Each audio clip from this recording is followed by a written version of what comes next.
Good evening, everyone. This is the Halifax Finance Committee.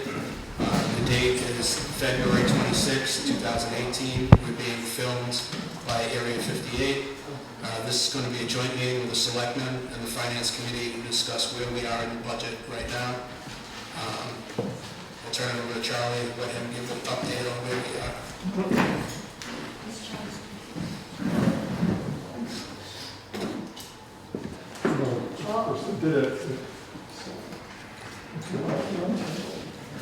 This way I don't have to watch my bad side.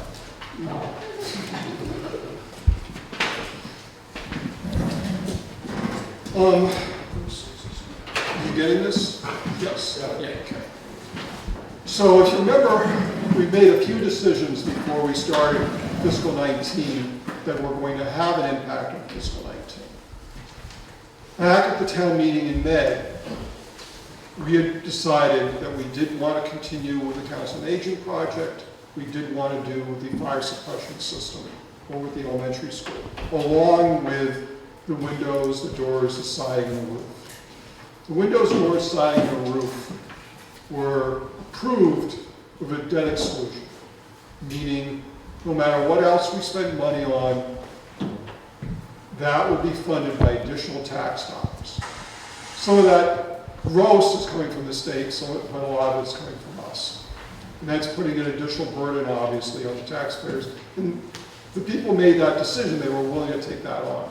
At the same time, in order to gain passage of the Council on Aging project and the fire suppression system, we said we're going to pay the principal and interest for that inside the levy limit. We weren't going to debt exclude that.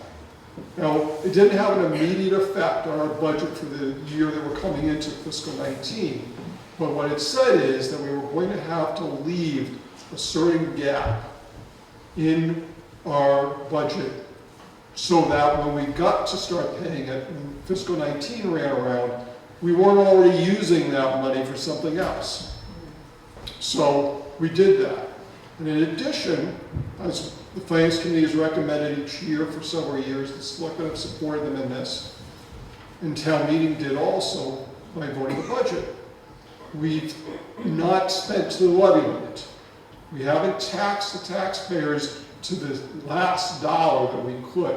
Instead, not so much return money to them, it's not as if everybody got a refund check. But what it meant was that their tax bills were a little bit less than what they might have been otherwise if we had taxed the levy limit. We were running maybe about $300,000 for that. Forgetting about the fire suppression system, forget about the Council on Aging project for a moment.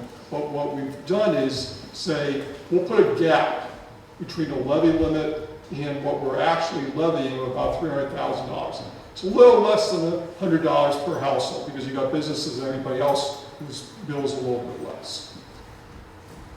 Making those decisions in the long term puts a little bit of a squeeze on everything else. But the consensus in terms of the people at town meeting was, we'll make that trade.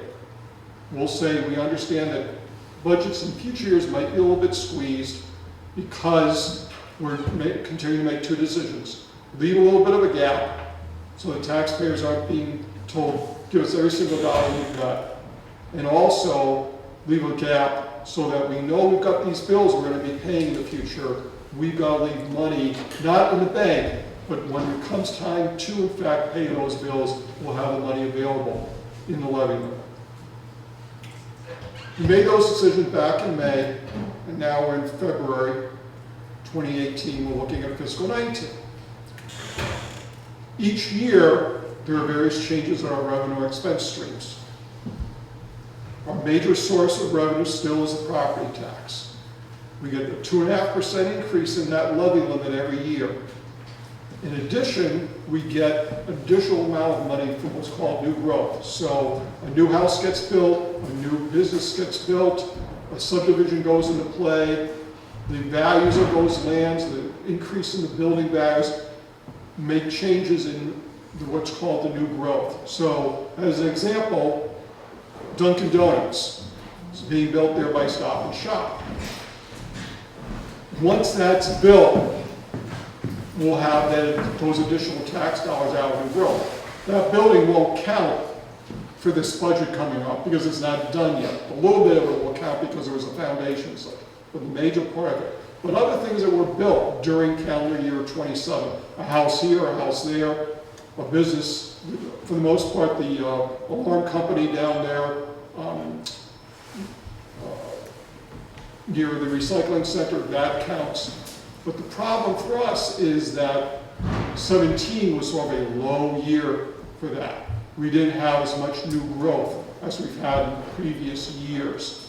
We're only expecting about $80,000 more in tax dollars because of that. That's lower than what we've seen in most previous years. Local receipts are another portion in that we get money from permits and fees, from ambulance receipts, and motor vehicle excise, a whole range of things. But our two big numbers are motor vehicle and ambulance. If those go up every year, we can go back to the state and say, we're collecting more money, we estimate we're going to continue to collect more money, and the state will say, fine, you can say that's included in your budget. However, the reverse is true. If you're not collecting that money, if the money's not coming in, the state's going to look at it and say, no, we're not going to allow you to say you're going to collect $400,000 in ambulance fees or $1,100,000 in motor vehicle excise taxes. You've got to prove it. And if you can't prove it, you're going to lower your numbers down. What's happened for the year so far is our ambulance fees are coming in are a little bit less than what we estimated to the state back in the fall for the year we're in now. Motor vehicle, on the other hand, is doing better. It's almost a wash at this point. But the problem is that everything else that's there, every single license and other fee that we get is fairly small in proportion. And what we're looking at for local receipts is basically a level amount, no increase. It's only 10% of our budget in terms of revenues coming in, but it's 10% that isn't increasing at all. Then you've got local aid from the state. You've got two major components. Chapter 70, which is basically for the school system, and then what's called unrestricted local aid. It used to be the lottery money. They don't call it that anymore. It's simply unrestricted local aid. We didn't do too bad for state revenues, but we're not going to get any more than what we actually think we're getting from the governor's budget. The money's not going to be there in the state budget. So we pretty much know that. It might be roughly 3% more overall, something on that order. What it means is that our budget as a whole probably can't increase the same percentage as it has in previous years because the money coming in just isn't there to support it. And then on the other side, we have our usual big number ticket items, things that we really can't argue about. Luckily, some of them are coming in better than we expected, even if they're higher than you'd like it to be. Retirement, for instance, is only about 1.5% increase in the assessment. It's a nice stock market you got there, and it helps lower what we would have to put in. Or health insurance costs. I don't think anybody would think that 6 or 7 or 8% is a great number in terms of an increase. You don't want to pay that any place more every year, but it's better than 18%, which is what we had the year we're in now. And we look at those things and we say, we've got to pay those bills first. And then we can start thinking about everything else. And what we're looking at is, even if you take just the fiscal 18 budget, and you look at the things you know you have to spend money on, and you look at the step increases that were mandated to pay, whether it's over at the school, whether it's the unions at the highway, police and fire, whether it's the wage and personnel folks. You look at things like that, you start adding everything up, and things are a lot tighter this year than they have been in a number of years. We are not going to be able to do everything. We're going to have to make some choices. Choices like getting an across-the-board pay increase versus paying this type of bill or paying for a new program over here or something like that. The Finance Committee hasn't started making recommendations yet. And they haven't said, here's our overall plan, and then we're gonna get to each individual line item. Same thing with the selectmen in terms of what advice they want to provide to the finance committee. They're not there yet. That's one of the reasons we're here talking to you all about it. But the challenge is gonna be not, which of 5 things new that we get to do. It's going to be which of the things we want to be able to continue, and to what extent. If we want a 2% pay increase, for instance, that's about $166,000 for everybody, school, non-school, union, non-union. That takes a huge amount of money out of the pot, and it's really probably, in my opinion, more money than what's in the pot. On the other hand, we've got a lot of programs that have seen no increases or could justify an increase for this coming year. Whether it's school programs, non-school programs, doesn't matter. Again, we're going to be doing a balancing act. That's where we are now. That's why we're having a meeting tonight. I have, at some point, maybe I'll throw my 2 cents in as to how I think things could try and piece together something. But these folks here at the Finance Committee and the Board of Selectmen, you all need to speak up first. So I'm going to give it back to the Finance Committee and the Selectmen. So, echoing on Charlie's information, when we look at Prop 2.5, Prop 2.5 for the upcoming fiscal year is $390,000, and we have $80,000 in new growth. So basically, that's the new spending that we have available. And then we talked about the excess levy. We had $600,000 in the excess levy out of what happened at town meeting and voting in the fire suppression system in Pope's Tavern. We believe that bill is going to be about $300,000. So if you take out that $300,000, that leaves us $300,000 plus $390,000 plus $80,000, and that's the tax to the max, to the levy limit. So when we started getting in our budget, the biggest budget increases that we saw were at the school system, because that's where the largest amount of money is spent. So if you look at our budget line, we go through this in town meeting, we have the elementary school cost, an increase of $187,000. You have vocational education, increase of $25,000.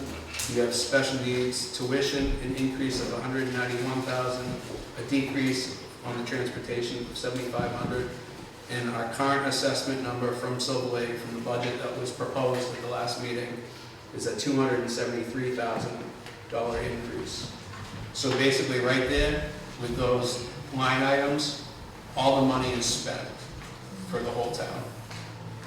So we looked at that, and we decided that we needed to have this meeting and talk with everyone. With a $200,000 increase in special education, and we have seen that number grow over the last 4 years from 1.2 million to 1.9 million. There is no indication that that number is going to start to decrease or level off. When we look at the upcoming fiscal years after this one, we can estimate we'll have $400,000 in Prop 2.5, and not sure what new growth would be, but new growth has gone from, this year's number is 80,000, the previous year was, I believe, 180,000. So that's a $100,000 swing that we've seen in just 1 year. So basically, the only thing you can estimate out is the Prop 2.5. So it gets to a point of what makes financial sense when you're talking about what we can afford to do. If we tax to the levy limit, we'll have no options the following year. If we leave money on in excess capacity, at least we'll be able to deal with some increases in some departments. When we talk about the tax bills themselves, you're going to see a tax bill increase of about 2.5% for just the debt exclusion that took place for the school.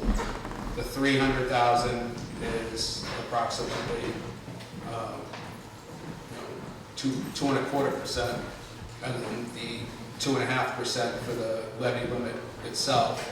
So you're talking anywhere from 8% to 8.75% of what could be increase in the tax bill. So that's estimated to take the tax bill up $450 to $500 on the average home at $314,000.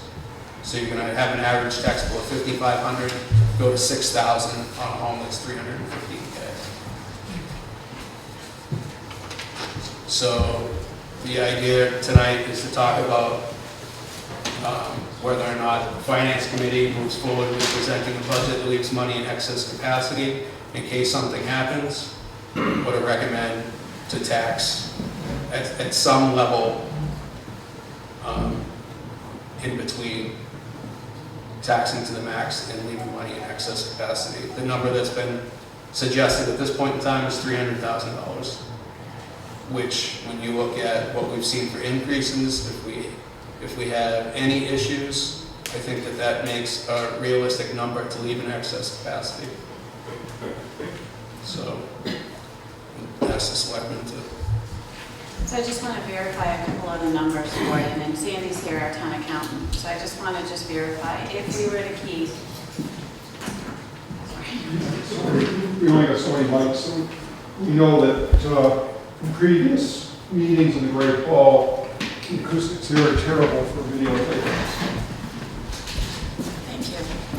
So as Charlie and Gordon have talked about, we have been pretty conservative. I know that there are residents that sometimes feel that their tax bills are very large, but we have been extremely conservative in our spending on the operational side. And we've been so mindful over the years, as they have said, not to tax to the complete levy limit and to try to sort of keep budgets not growing very quickly. And so we've been able and been successful in maintaining services where other towns who spent to the levy in their past lives and had emergencies come up were forced to do major cuts. And so we have really tried to be mindful of both the taxpayers and the needs of the services that we need to provide. And so I think that I think it's great that we're having this conversation today, because I think it's a conversation that we all have to have, and that's why I think it's important that we do have other board members and we have department heads to sort of help us with this struggle. Because, you know, we had a lot in excess levy, and it was a really good decision of the town last year to make that vote to have those debt exclusions within the levy, because it didn't make sense for us to ask you to go above it with having that much in excess. What we had was pretty much the perfect storm in a way. We were planning in a very conservative way that this year's budget should be okay, and what we didn't expect were these large increases in SPED, number one, and then again we have another large increase in health. But the other thing, as Charlie said, is that our other income is staying pretty stable. So we've kind of had this triple trifecta going on. And so at the last Finance Committee, we had a brief conversation about, do we want to keep some money sort of tucked away in that levy so that if next year we have another increase in another department that's unexpected, and I'm not picking on SPED at all, it's our obligation to pay it, but that seems to be sort of the budget breaker over the last few years. So I'll use that for an example. So if we have another $100,000, $200,000, $300,000 increase in our levy limit next year, we only get another $300,000 in new income, you know, we need to have something to balance that out. So our conservative side wants to say, we want to keep $300,000 tucked away for an emergency. We want to just deal with the growth of the income that we have this year based on the 2.5. Again, we haven't wanted to go to 2.5 every year, but we all recognize that we're going to need to go there in order to maintain services at the highest level that we can. And that's going to be our goal during this whole conversation, is that it's our obligation to keep the level of service as high as we can. And we all have gone through stages in this town because budgets go like this over the years in the economy, but even during the really tough times 10 or 15 years ago, we did some cuts, but we were still able to sort of maintain. And as Charlie, level service, and as Charlie has alluded to, the last, I don't remember the last time, with the exception of the fire department, when we had an offset of income by raising the ambulance fees, that any department has really grown. You know, we have more roads than we did 20 years ago, but our highway department has no newer employees to accommodate that. So we definitely thought this year, you know, with that excess levy, that we would be able to sort of look at improving that department. As everybody knows, when there's a big storm, we don't have a lot of manpower during the day to do plowing, and it doesn't look like with the numbers that we're looking at that that's going to be a possible thing. So if we look at leaving $300,000 on the table, then I just want to verify with Sandy right now that it looks like we would be, before we looked at any sort of cost of living increase for employees, and we were just satisfying contracts and steps, with the exception of the schools who already have signed contracts with the teachers with raises already signed in for, and that's their obligation right now to pay, of $176,000. Sandy, is that the right number we would be looking at? So I guess before we look at that 176, we can all have a conversation about the $300,000.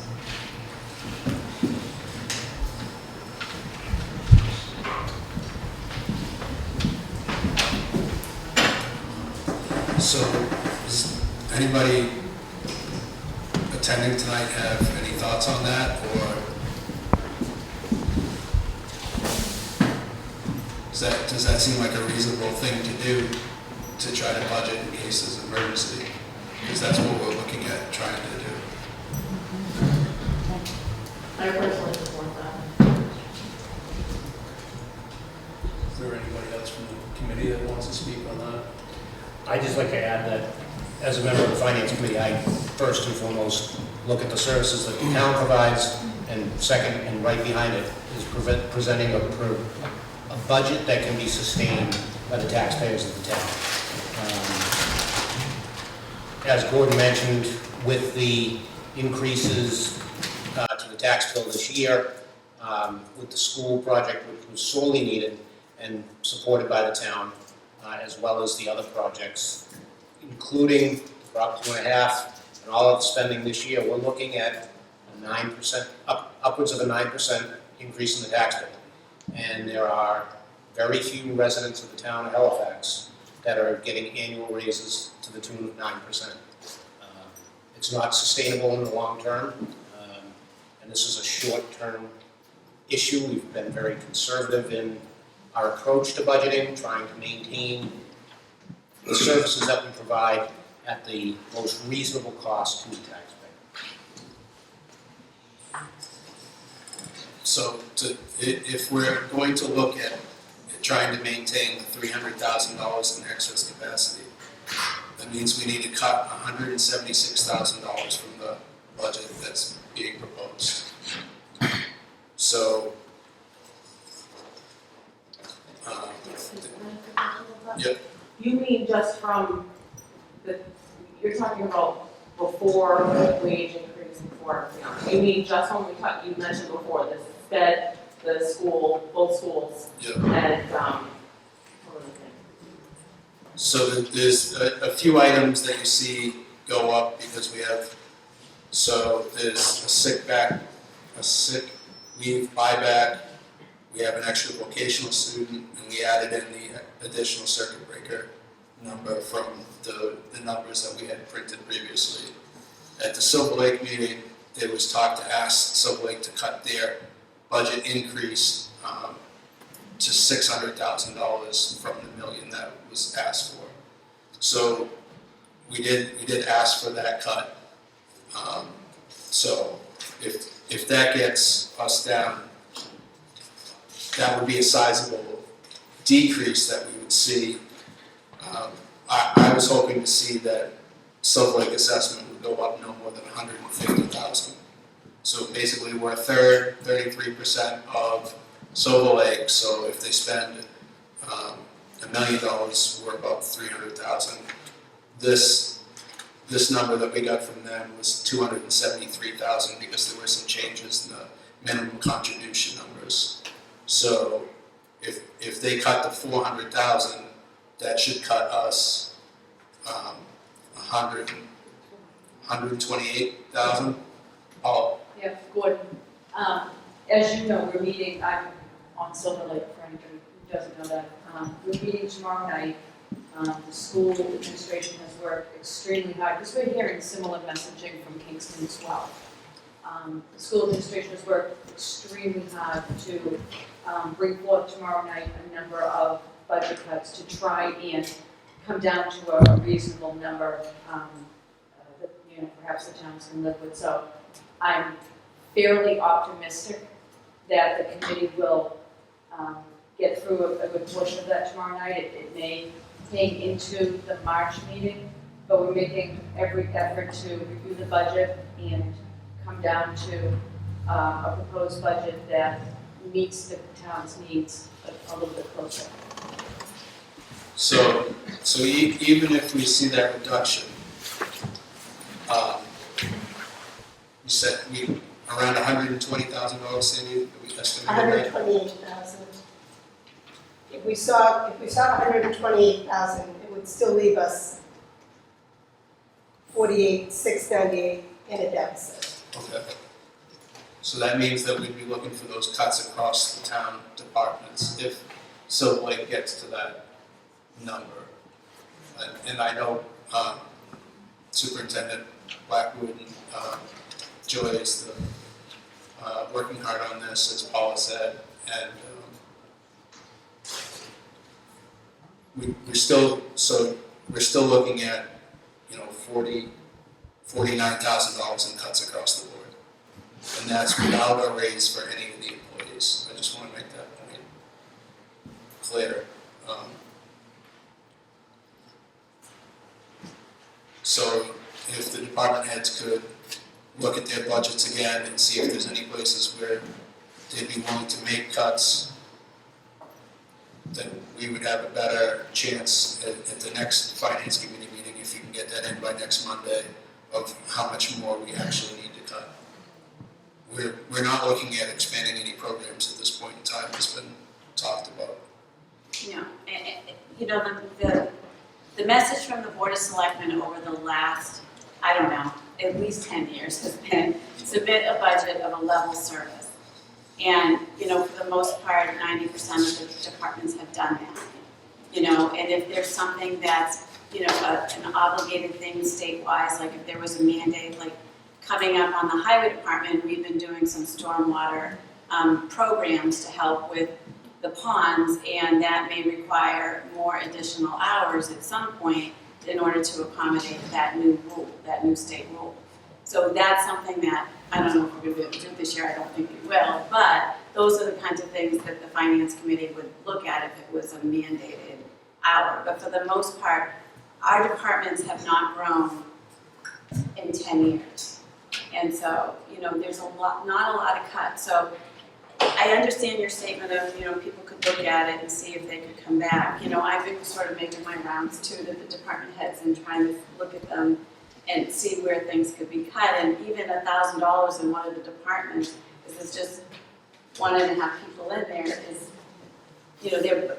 your expense budget is $1,800, and last year they spent everything but $8, and it wasn't even on anything other than the obligation of paper and postage and all those kinds of things. So our budgets are relatively cut. So I'm a little nervous about, I know we need to find the money, absolutely, but I'm a little nervous about now we're going to be looking at some different services. That now we may be looking at cutting of hours or cutting of more than that. And then we need to talk a little bit about the philosophy of, I understand that people are going to lead with no raises this year for employees, and I'm not personally ready to say that yet, only because we have had health insurance going up over the last couple of years, and they are now making probably less than they did as a result of that. And I understand the private sector has the same issue in certain instances,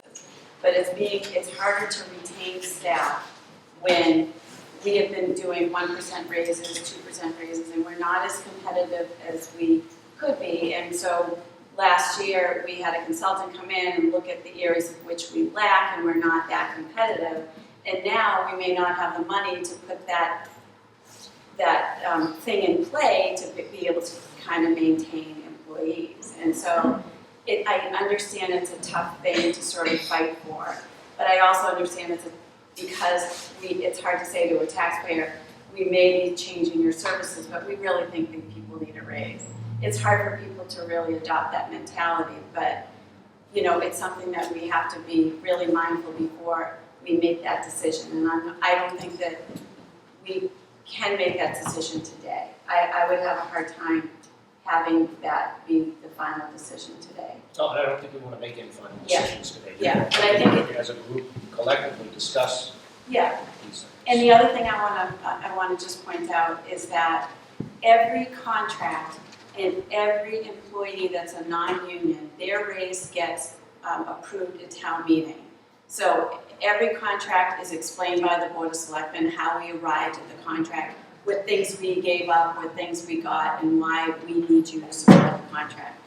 Same with the raises. Everybody here has been to town meeting, has watched how the debate of the raises go down.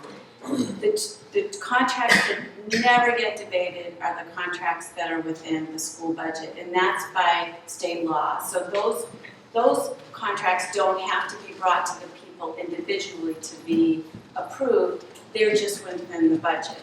So those are negotiated and it's funded. And so the school committee has committed to contracts, and we are committed to those contracts. But that's why it's really hard to say to all the other unions and all the other employees, yes, it's okay for them to get raises, but you can't. And I think we all feel a little uncomfortable about that. And so that's another thing that we need to really think about, because it's, a fairness thing. So if we're gonna talk about including raises in the budget, so we talked about we need to cut 49,000, we'd have to cut an additional $83,000 For everyone. for, Great, well, the 83,000 I mentioned was school and non-school. As Kim pointed out, the school budget comes as a gross number, and we vote your gross number up or down, or revise it as we've done in previous years. And I'm sorry if I'm speaking out of turn, this isn't the Board of Selectmen speaking, this is me speaking. But the contract that is signed simply at the school, or all the contracts that are signed at the school, state that if you're employed by the school, here's your salary.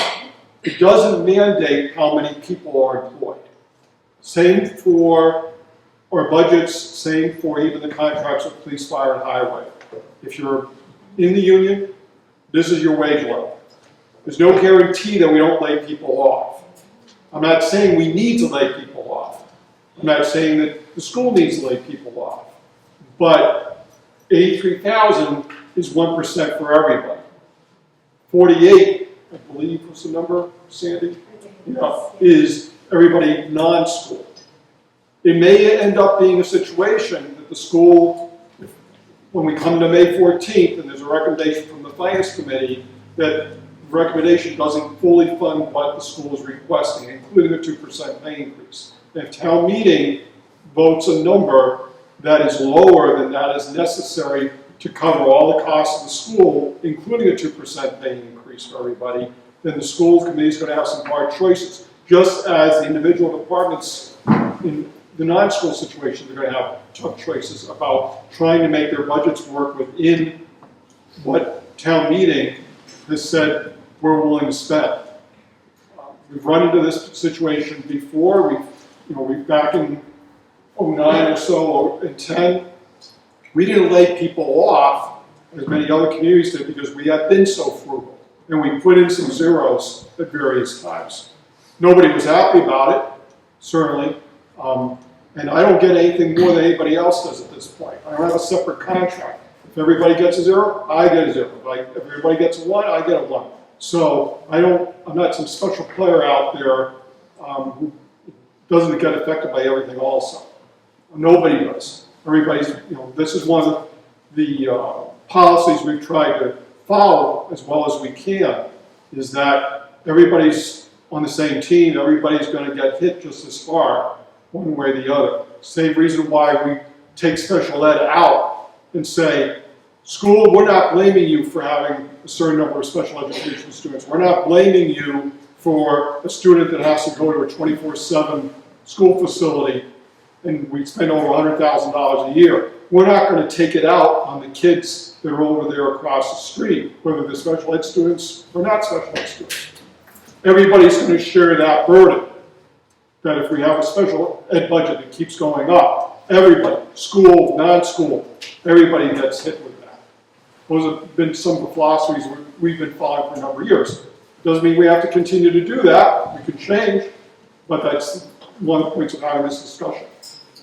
And I really want this to be an open discussion with everybody in the audience, and I don't want anybody to feel that they can't get up to the mic, because this is our community, and so we sit here as your elected officials and the appointed finance committee coming up with sort of ideas, but we wanted to have this meeting to really get the input from you too, because this is going to affect all of you, and we want your opinion on how we go forward. And so that's why we had this department head meeting. So it's not us sitting up here dictating what we think we should do. This is your community, it's our community, and we want you to feel that it's you can speak up. But I do want to mention one other department, and I'm not picking on it at all, but the state also has a law in place that protects another department within this community, and that's the library. And so the library has a law that was created that you cannot cut the library unless every other department's getting cut,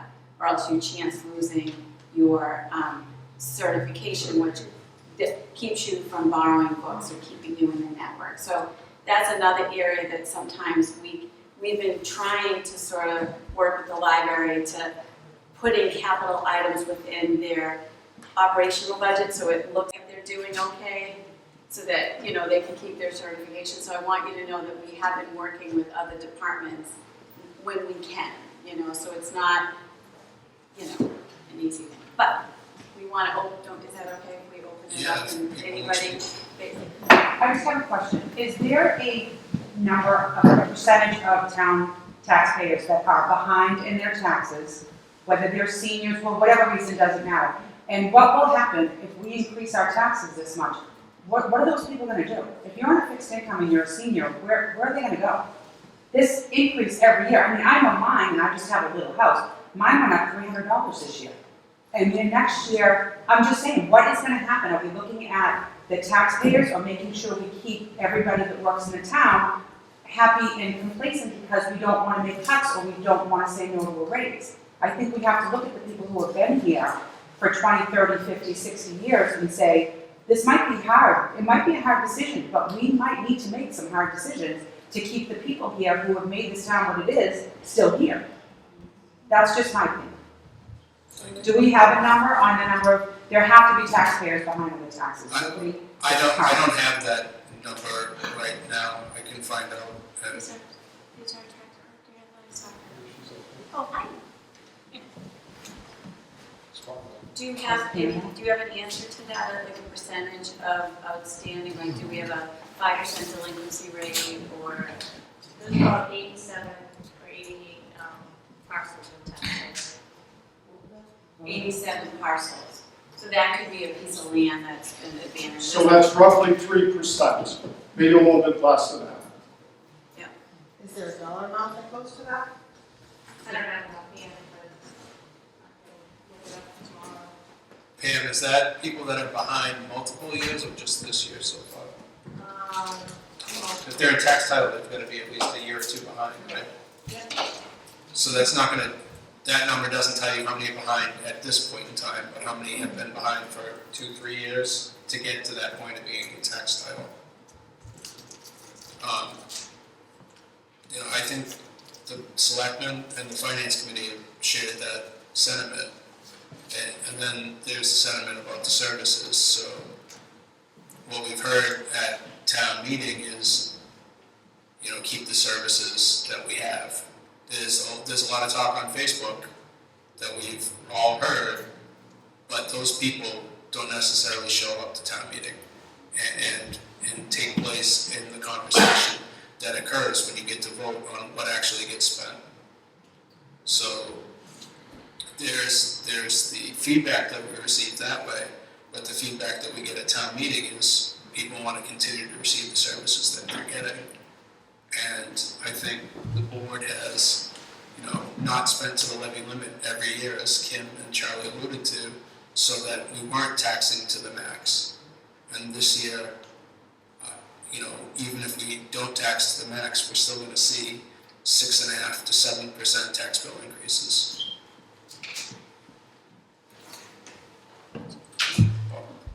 How long have we known that we were gonna be in this boat?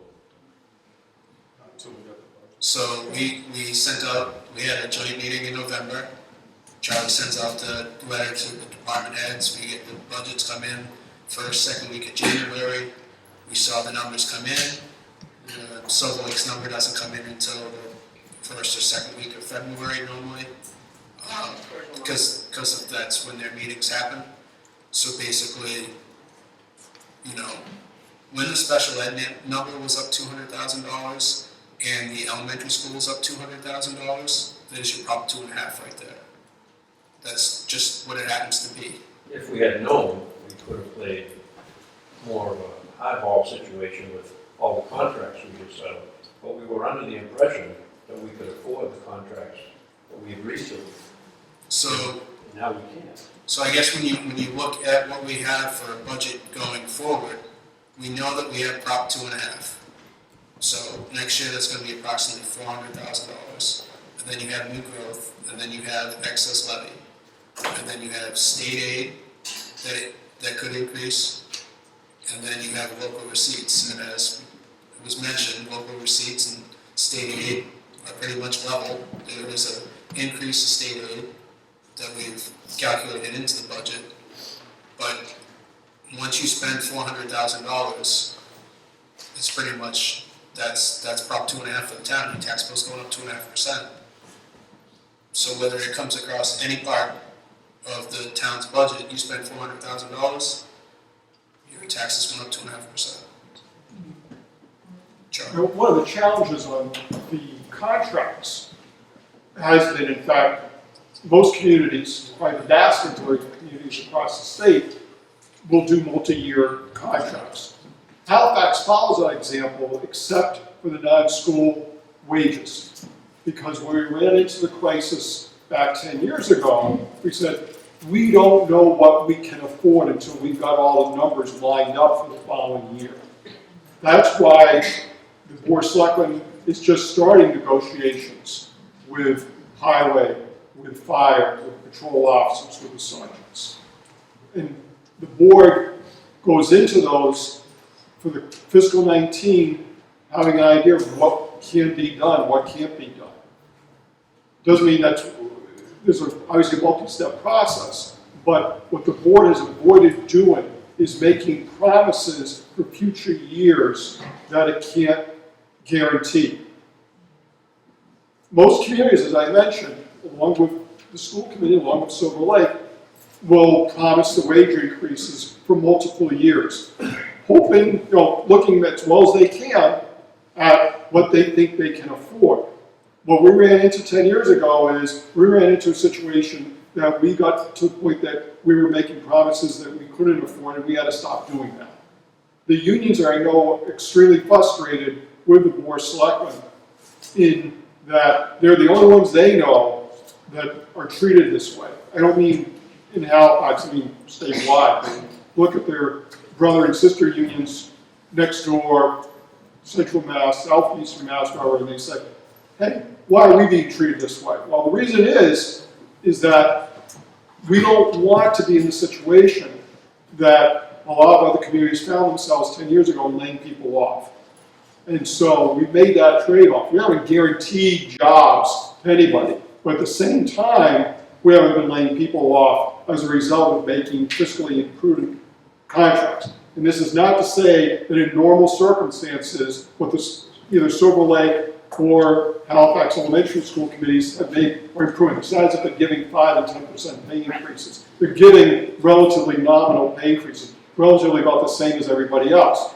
The problem is, for us this year, we ended up with a big rock that we're tripping over. And it's helped us that we haven't made any promises yet. And I just want to talk a little bit about what we call wage openers, which is what Charlie alluded to.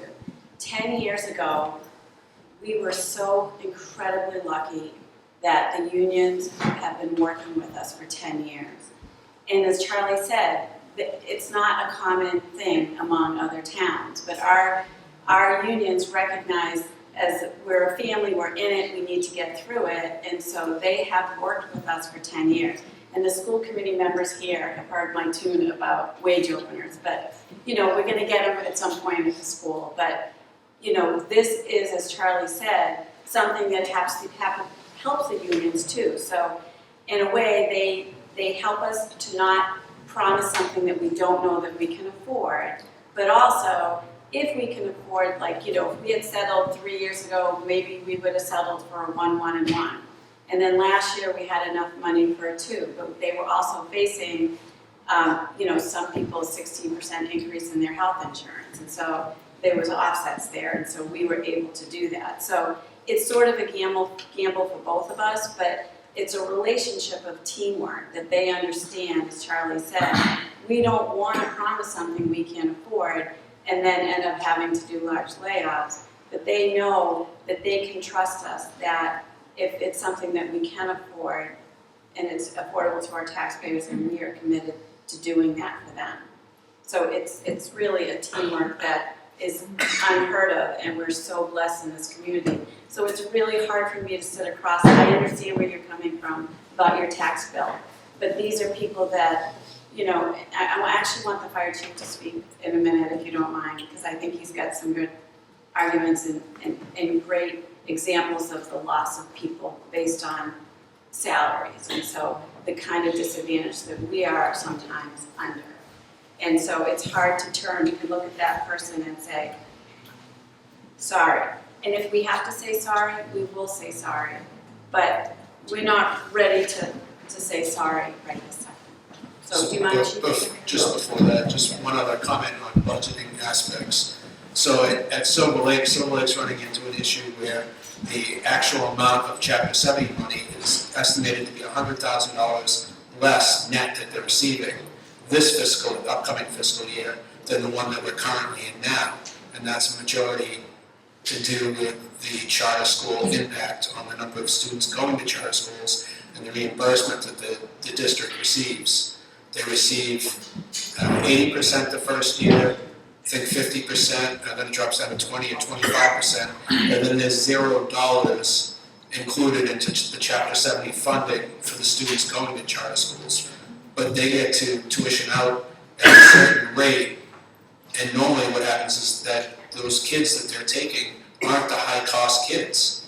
Their profit line that they're receiving is, say that the cost is $12,000.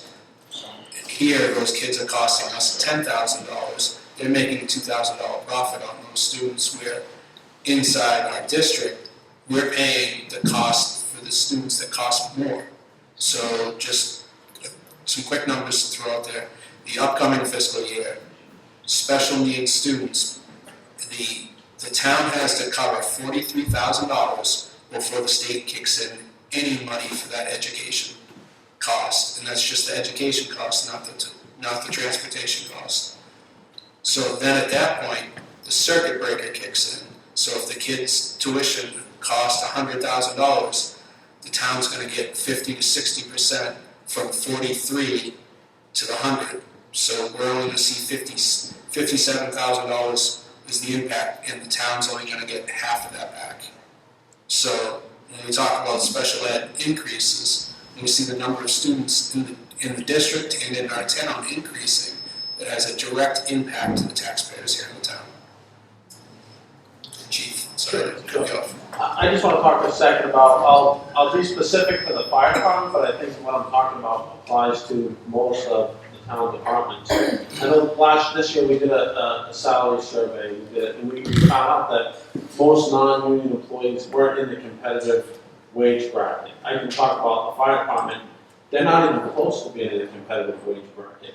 I'm replacing 50% of the full-time staff every single year. My senior full-time guys have less than 2 years on the job.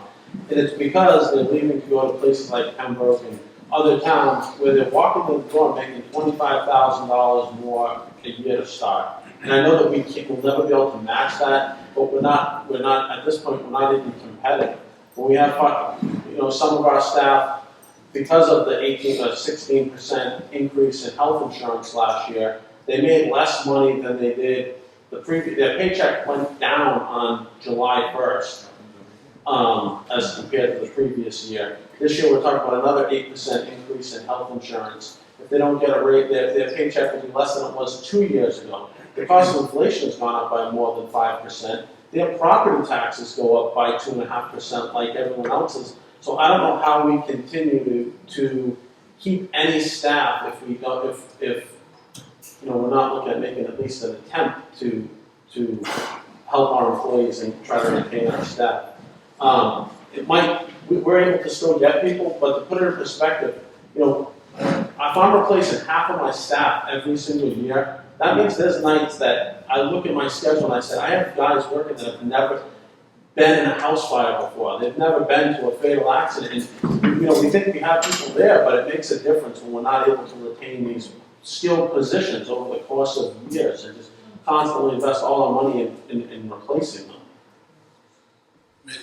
And that has been going on for a number of years, not only at the fire department, but the police department as well, because it's something that I came on the finance committee in 2010, and that's something that was talked about then, was the turnover and the cost for sending everyone to school. So, and as far as the budget's going, and this probably applies to most departments too, we have been, in our line items, we increased our personnel line when we changed our ambulance fees, and that was for the staff and why it's worked, and we're going to get into why it's worked. But the rest of the line items, vehicle maintenance and, expenses and all, have been flat for the past 3 years. What a dollar was able to buy 3 years ago does not do the same today. So it's a reduction, even though if you look at the number, it's remained flat, what we're able to do goes down every single year. And the way that we, Yeah. so what happens is, we fund, as Gordon said, we fund our operational budget from the levy and state aid and all those kinds of things. The way that we fund our capital items, so the fire trucks for police vehicles, the building maintenance of the highway department equipment, the way that we fund all of those things is on a capital budget. And the capital budget is funded through the previous year's leftover cash. So what we budget in those line items, whatever doesn't get spent, gets put in a bucket, it gets certified, and it becomes free cash. Neither free nor cash, but that's what we use. And so over the years, because what the chief had said, inflation, there's less and less money that comes back to us unless there's some kind of a special thing. So last year, or a year and a half ago, we made the decision to move an entire department and eliminate dispatch and go contract with Duxbury. It was a huge move and a very difficult decision for our board to make, to have our dispatchers not at the police station 24/7.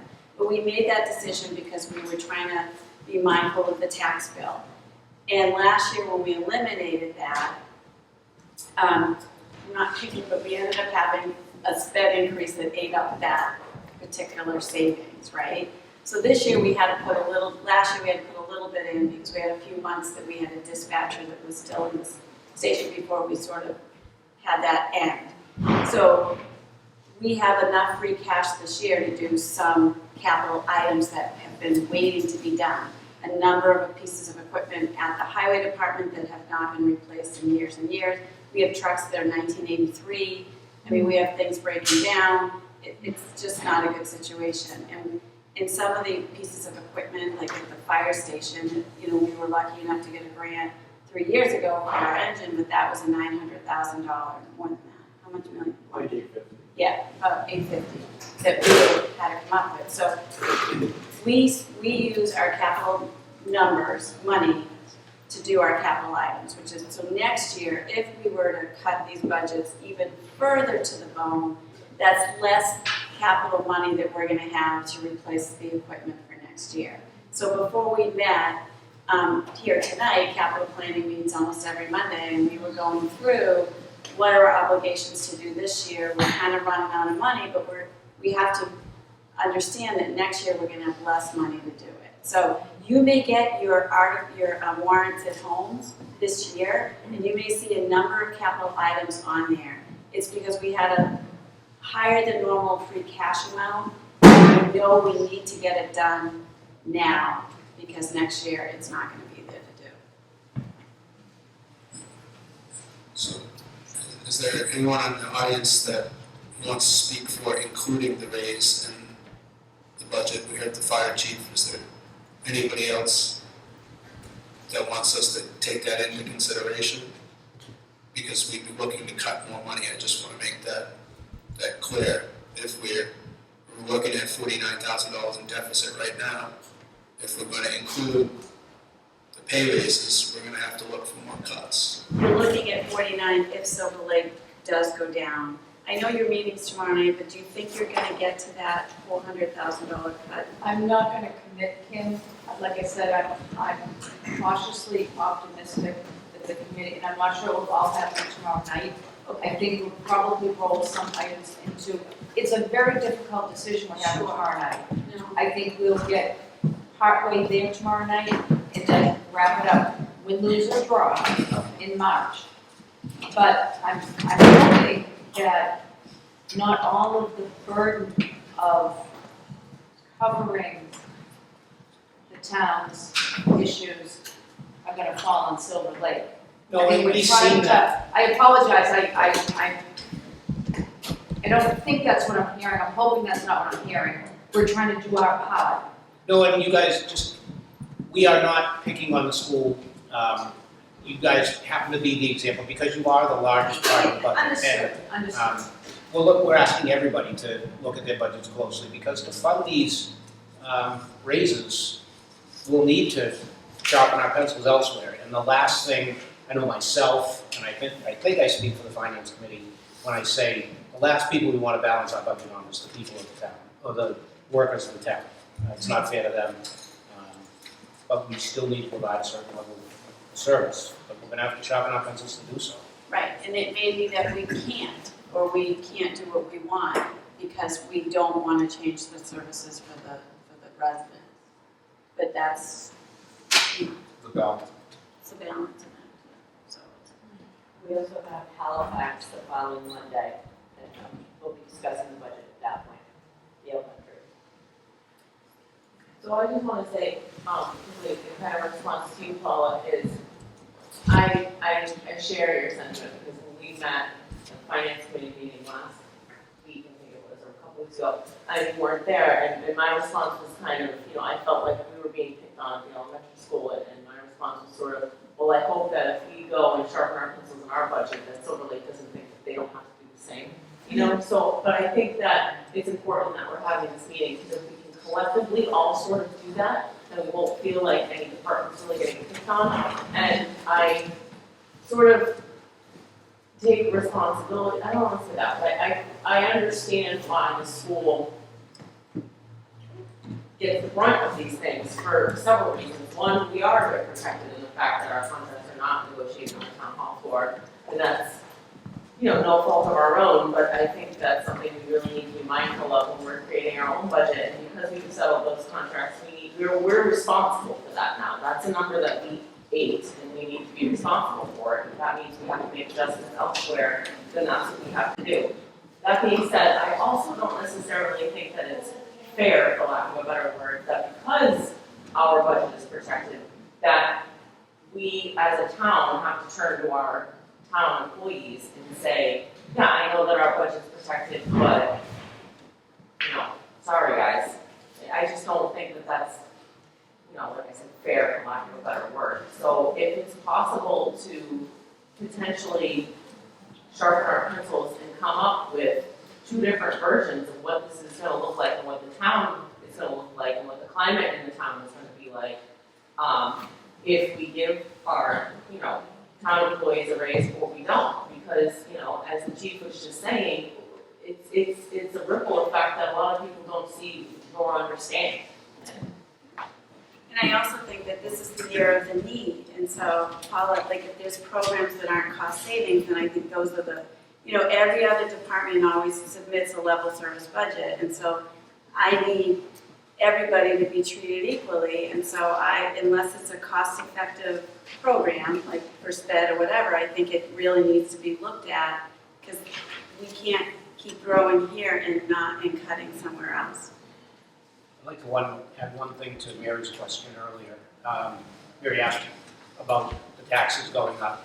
One of the reasons we're sitting here tonight is, as a town, we decided to include the fire suppression system and Pope's Tavern within the levy limit. Had we not done that, that money would be within the levy limit, and we may not be as aware of how tight it is. But the taxpayer would certainly be aware when those bills came due. To fund those within the levy limit was a decision made or recommended by the Finance Committee to try and curb the tax bill going up at a 10% rate. I was just gonna say, if we have a figure that we have to cut of the budget, why couldn't it be cut percentage-wise based on whose portion of the budget is the largest versus the smallest? It's about the only fairest way that if one department was, say, 50% of the budget, then they would have to take 50% of what we need to cut. We're all the way down, another department might be 40%, another one might be 30%. And that way, everybody is contributing to the cut, percentage-wise, if you want to talk fair. Yeah, that's definitely an option. Yep. And The Dick did only serve person- on the finance committee, by the way. But do we run into a potential problem with that, with certain contractual obligations that we have from a state or federal level? Yeah, so Sandy and I this afternoon were kind of playing with some numbers, and we were like, okay, what if we did sort of a fair thing? That's a really great idea. We didn't think of the, different percentages as far as how big it is. But we thought, well, what if we did 1% across? How would that look? And it was her department that we were looking at. What would that look like? And it didn't really necessarily, you need an accountant be there so many hours to get the bills paid. So we're already at such the bare minimum that you wouldn't get bills paid or anything done because of our staffing. And so she would go down to $30 for expense. And I said, everybody in town hall will be stealing envelopes and post-it, and then the police will have to come. So I think at this point in time, Joy. Oh, the other thing I was gonna say is, I appreciate, as a superintendent, we are the largest employers in all the towns. We just came from 2 finance committees. Hi, Eva. I was wondering when you were gonna turn on. My former reading teacher, Janet.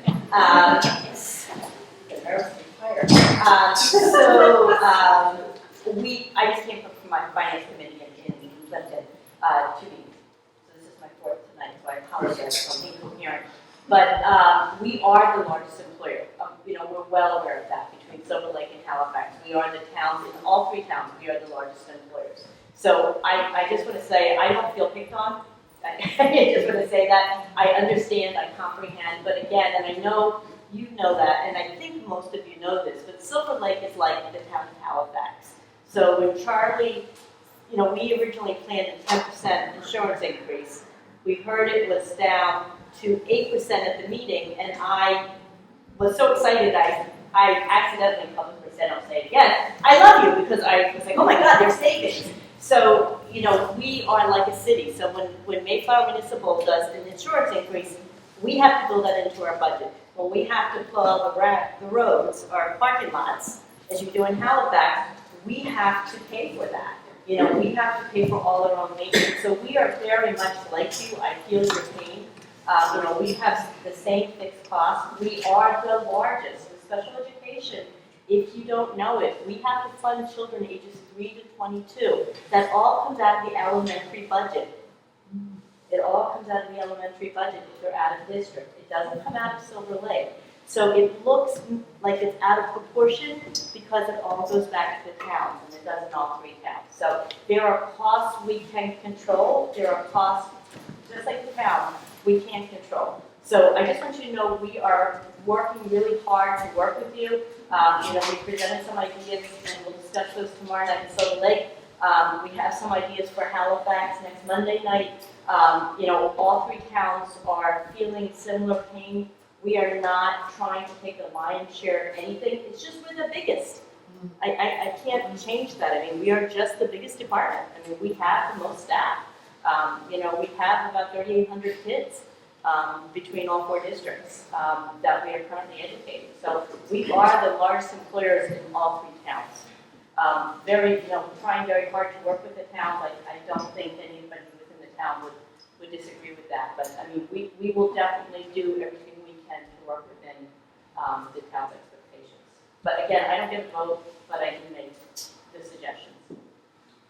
Thank you. And the other thing that we're obligated to do besides that is we have a vocational, any child that wants to go to a vocational program, we are obligated to pay that again within the elementary budget. And that's something that we can't say, no, you can't go.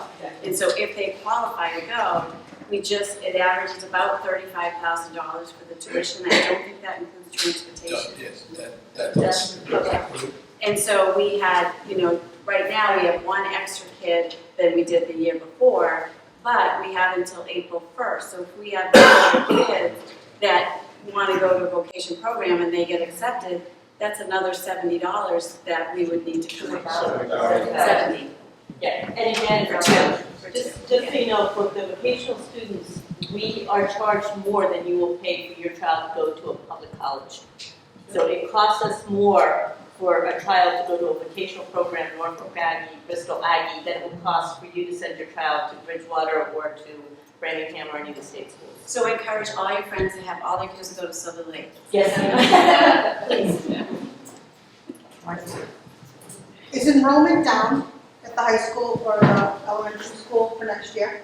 At the elementary, no, we're right at the 600 plus, which is actually a little scary because there's a grant we might lose if we go too much over it. At the high school, the numbers are slowly going down. There's like a little bit of bubbles up and down. But overall, as a district, when I started 12 years ago, the elementary was a little over 700. Memory serves me correct. Right now we're around 600. The district as a whole was around 4,000. We're about 3,800. So yeah, but each of the towns has some bubbles. Right. Plimpton has a bubble right now of 10 kids that are less than that. It was just an increase of 1% on their assessment. For Plimpton, 10's a bubble. It's it's all different. So. Do you happen to know the classroom sizes at Halifax? At Halifax? Yeah, average. Average 22. 21. That's very close. Go ahead. I just wanted to make a note to the. Guys. I just wanted to make a note to the fact of the idea that in order to retain town services of giving no pay increase, and the turnoff of giving not a pay increase, but being able to retain that level of service. I think it's important to know that the fire chief did say that last year, a lot of us, come July 1st, we lost money because of the huge insurance increase, which we had no control over, but also with the rate of inflation going up. So I think this year it's important to keep in mind that if insurance was up 8%, inflation was up 2%, and we don't have an increase in pay, again, come July 1st, we're going to be losing money again. And as far as the fire department goes, with the 50% turnover rate, we're losing experienced people with time on the job that bring a lot to the town. So I think it's the balance. If you don't give any sort of pay increase, I personally believe that's only going to make people want to leave even more and going to continue that turnover rate. By turning over the turnover rate continuing, you're going to have more experienced people leaving, which will have a negative effect on your public service. So I think the idea of, in order to retain services by giving a 0% pay increase, could also have a negative effect on it because that service may appear the same, but in reality it is a slightly less service. So something to keep in mind is that if you do a slight pay increase, that might help people stay and truly retain that service, not just financially, but kind of behind the scenes. It also applies to the fact that with turnovers, you got to pay new training fees, new equipment, time, and service going through. So when you lose people like that, and one of the reasons, all the time I've been on the board, we've tried to maintain least level services. And I understand that we can't control the medical industry, I mean, I'm on meds, and my meds went up almost $300 a month for a couple of pills. So it's something that we have to look at. And hopefully, what we've discussed this evening will bring us a little closer to what we need to do. But the fact is that we have to pay with money we have in hand. We can't promise. And I know I have a lot of people who dislike me because of it, but we can't promise something we don't know we're going to get. I'm on the Plymouth County Advisory Board, and the county commissioners for years, up until the recent board that's sitting there now, were selling property to pay their bills. You can't, after a while, you run out of property, and you can't put your budget based on selling something. So it's important that we realize that as a town, yes, the taxes are high, but we even allow businesses to pay at the same rate as we pay it up because we don't want to lose the businesses because that's an income. So, last thing I want to say is that I just had a long discussion, or shall I say, I listened to a long narration about the fact that they don't want the marijuana growing facility in town. Okay, but the fact is that it's a business, it's a clean business, and I'm not saying I'm for or against it, but it's a clean business, and they're talking about giving money to the town, considerable amount of money to the town, which if not alleviating the tax burden, at least capital planning, money and what we're going to do with it, to do some projects so money is freed up to do other things. That's what I was just going to ask. Is there any other, I was going to refer to that, are there any other potential businesses that are looking to come to Halifax that they were kind of saying, we might not want you, but they might kind of solve all our problems? Well, they won't solve. Not all of them, but financially may help with some of them. In addition to the marijuana growing facility, and there's some processing there, but there was no distribution. I want to make sure everybody's clear on that. In addition to that, there was a proposal for a rather large solar project in the same area that could be considerably large and almost huge, but it's all in the formative stages. We don't know. We're hoping, we're anticipating that some of those things may come through, which would definitely help us because, as everybody knows, our commercial base is almost non-existent in relative terms.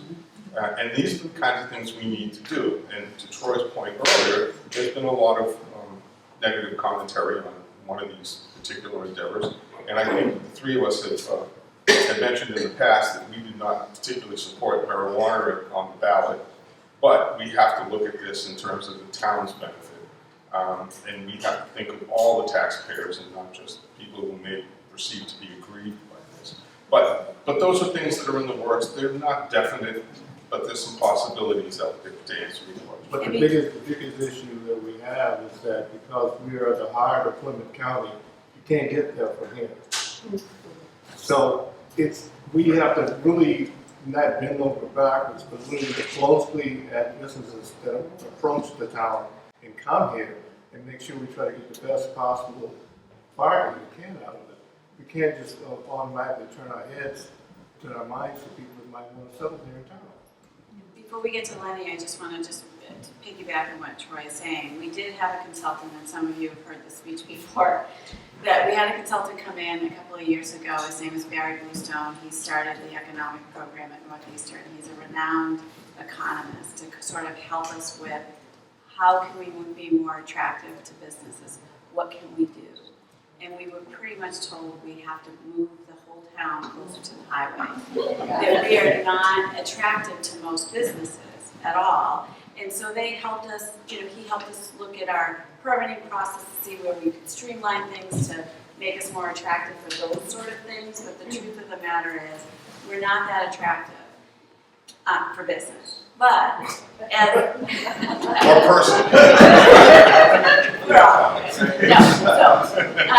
So as Tom said, we didn't all support marijuana but our town supported marijuana. At the ballot, our town overwhelmingly supported marijuana. At town meeting, when we went and we were talking about zoning, it was the unanimous vote at town meeting. And so we're taking the lead from the taxpayers to say, this is something we're looking at. And it's something that is done with all of the departments.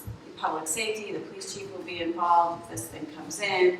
You know, we met with this team who, you know, had a pretty impressive team about security and emissions and smell and all those kinds of things to try to make it as palatable to residents. We would be sort of the first ones in Massachusetts to be going through this process, and so we have the ability to make it what we need it to be, and so we can be the poster child for marijuana, but not something to be proud of, but I know that there's a lot, and Honey's going to talk to this, because there's a lot of work that still needs to be done at the state to guarantee that we will be getting paid certain amounts. So Lenny, you... Yeah, certainly. So I did some research. I know that at the proposal meeting for the facility, at least I walked away with the impression that the town would be receiving about a 3% flat gross of their sales, which is, you know, an extraordinary amount. But the legislation, and if we use other development fees as the basis, and actually in the law itself, it says that those fees have to be reasonably related to the facility. So it could be, there's a potential for it to be extremely high, but I think the reality is the town would need to prove that. And so to say that we're going to get $500,000, $1 million, maybe, but we would still have to prove that those costs are really reasonably related. And the Cannabis Control Commission, who's still trying to get their feet on them at the state level because they're so new, has already kind of talked about that a little bit. I've given them a call and talked to them. They have some presentations that they've put out. So I know, I'm not saying, you know, for or against or whatever, but I just caution to say that we're going to get all this money and make it seem like a perpetual golden goose, when in fact, that may not be the case at all. So just something to consider. No, so what the decision may be is, you know, Charlie brought this up, and I don't want to take words out of your mouth, but this was a great Charlie idea, which was if we can't depend on it for our operational budget, because it's so kind of in flux right now, what we could do is use it toward our debt payments. So it would assist the taxpayer by paying the debt exclusions that we have outstanding. So it's not going to affect our operational budget. So there's different things. And then Tom, you said something about it. Well, to Lenny's point, it's unclear as to how this could all pan out. There are other options potentially on the table, but it's really too early to get into it. And he's right in the fact that he said you can't count on it, and we're not. We're just hopeful. We're open to it.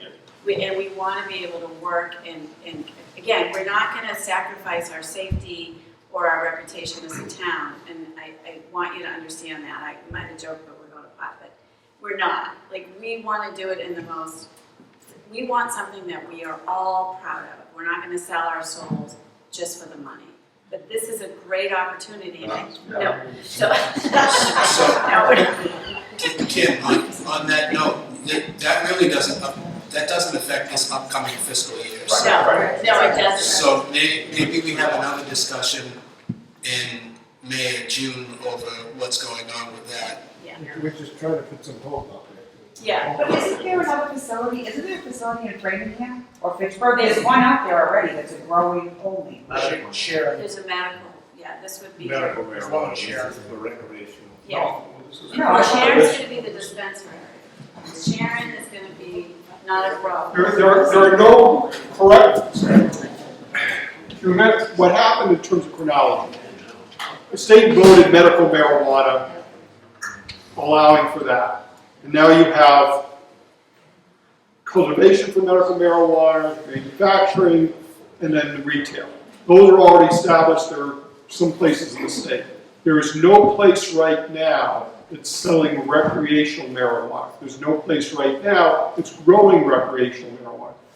Because what happened is the state referendum got passed in 2016 in November.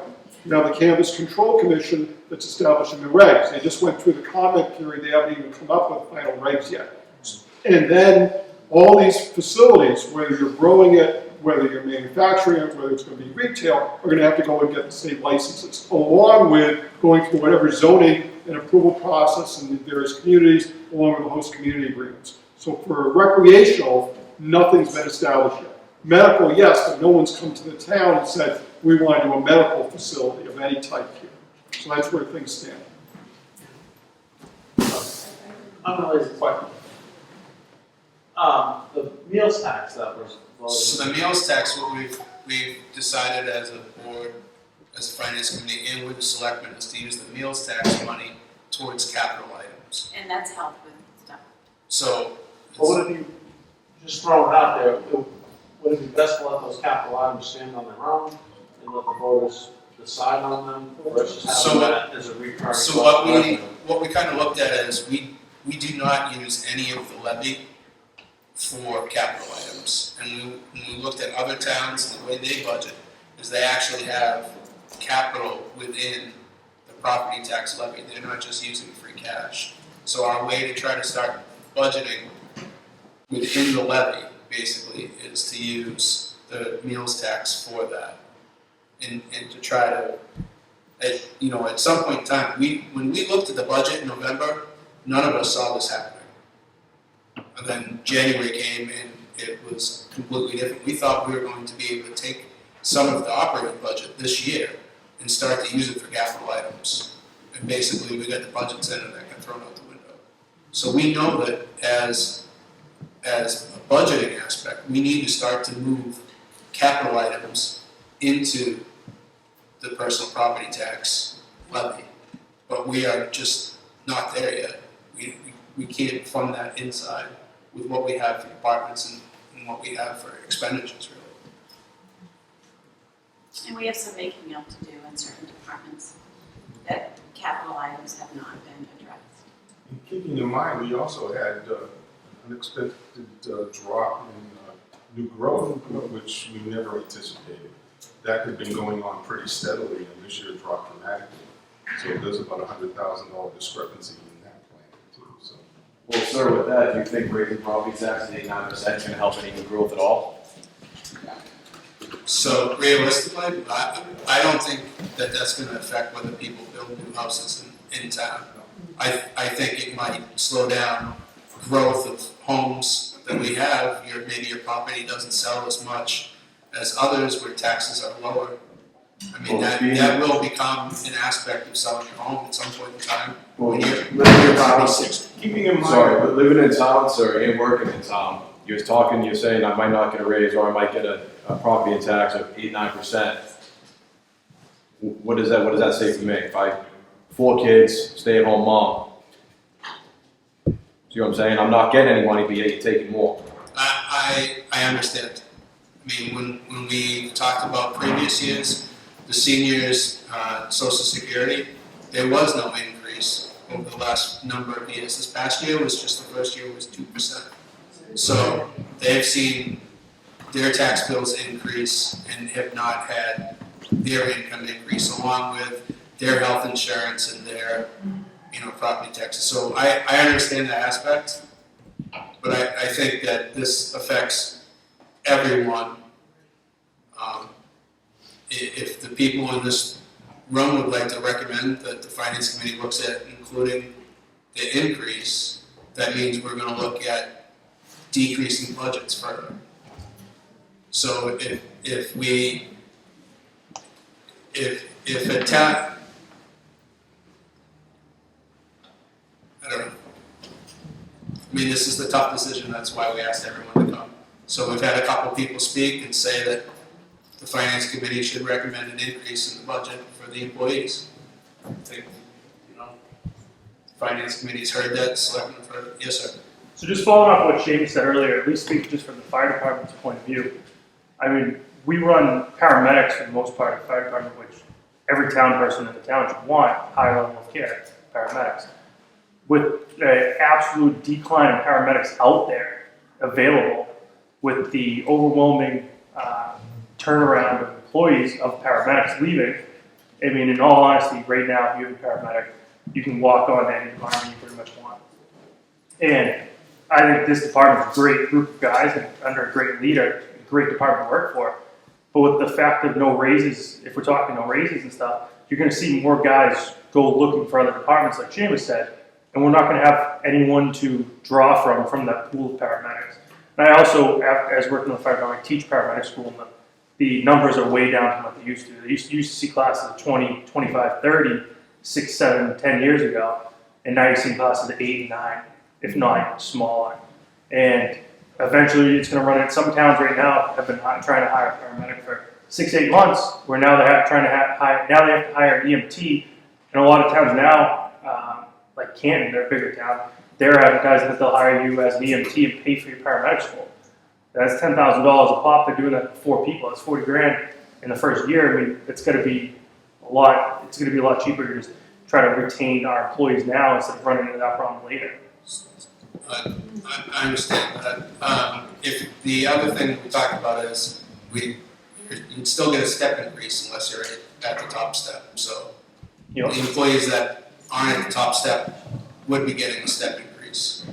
So that's one aspect that we, if you're not at the top step, there would be an increase for you. And that's factored into this budget. That's factored into our budget. Those are contracted also. Oh,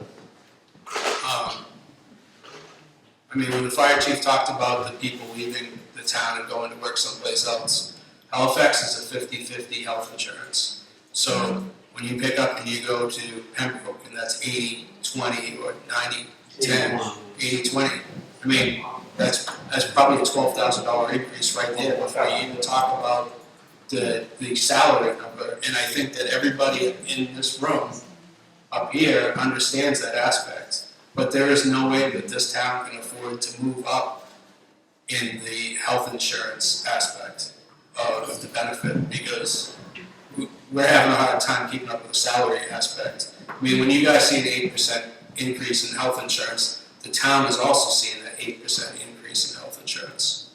Can the whole Silver Lake region be on one health insurance program though, so it cuts the cost for some? We already are. Yeah, if you heard somebody say the Mayflower Municipal Health Group, that's a consortium of about 40 communities, school districts, water districts, fire districts, you name it, that group together to buy health insurance. Silver Lake's in it, Halifax is in it, Kingston's in it, Plimpton's in it. So each of the communities and the schools in them, and Silver Lake, we're all part of that. So, can I make a suggestion?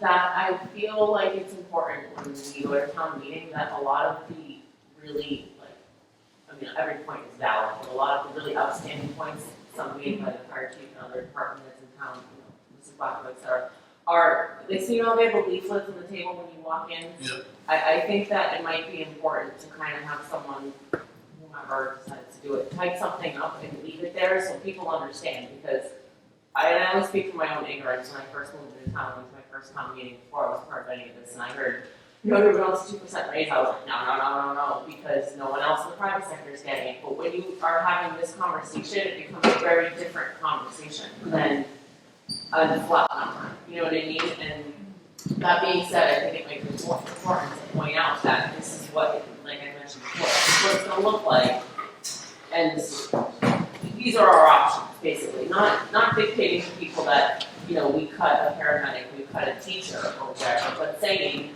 these are the dollars that we need to cut. And This is what they represent. this is what they represent, yeah, exactly. I just, more information is sometimes better than less. We are very fortunate as a community to have been able to maintain some of the employees that we have been able to. People that could have gone to other communities and made more money but chose to stay here. And we need to recognize that as well. There isn't anybody on this board, I don't believe, that isn't supportive of pay increases. The trick is to come up with smart choices to get there. And I think that's the challenge that we all have before us, especially the finance committee, but the board of selectmen as well. We have to make some smart decisions. We have to make sure that the decisions we make downright make sense. We have numerous people. I'm not going to get into specifically naming them, but that potentially we could lose. That would be a severe detriment to the community. So we need to look at this, absolutely, but we have to be able to find a way to do it. The bottom line is that we don't have a contract when somebody comes in as an employee that says he's gonna be here for the next 20 years. That person has the right to leave anytime he wants, for a better position. Not that we want him to do that, but that's the reality of life.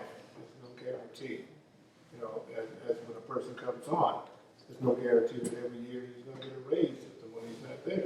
Well, You change what you got. right, but to Tom's point too, and with the fire chief, it's the seasoned employees that make us a great community as well.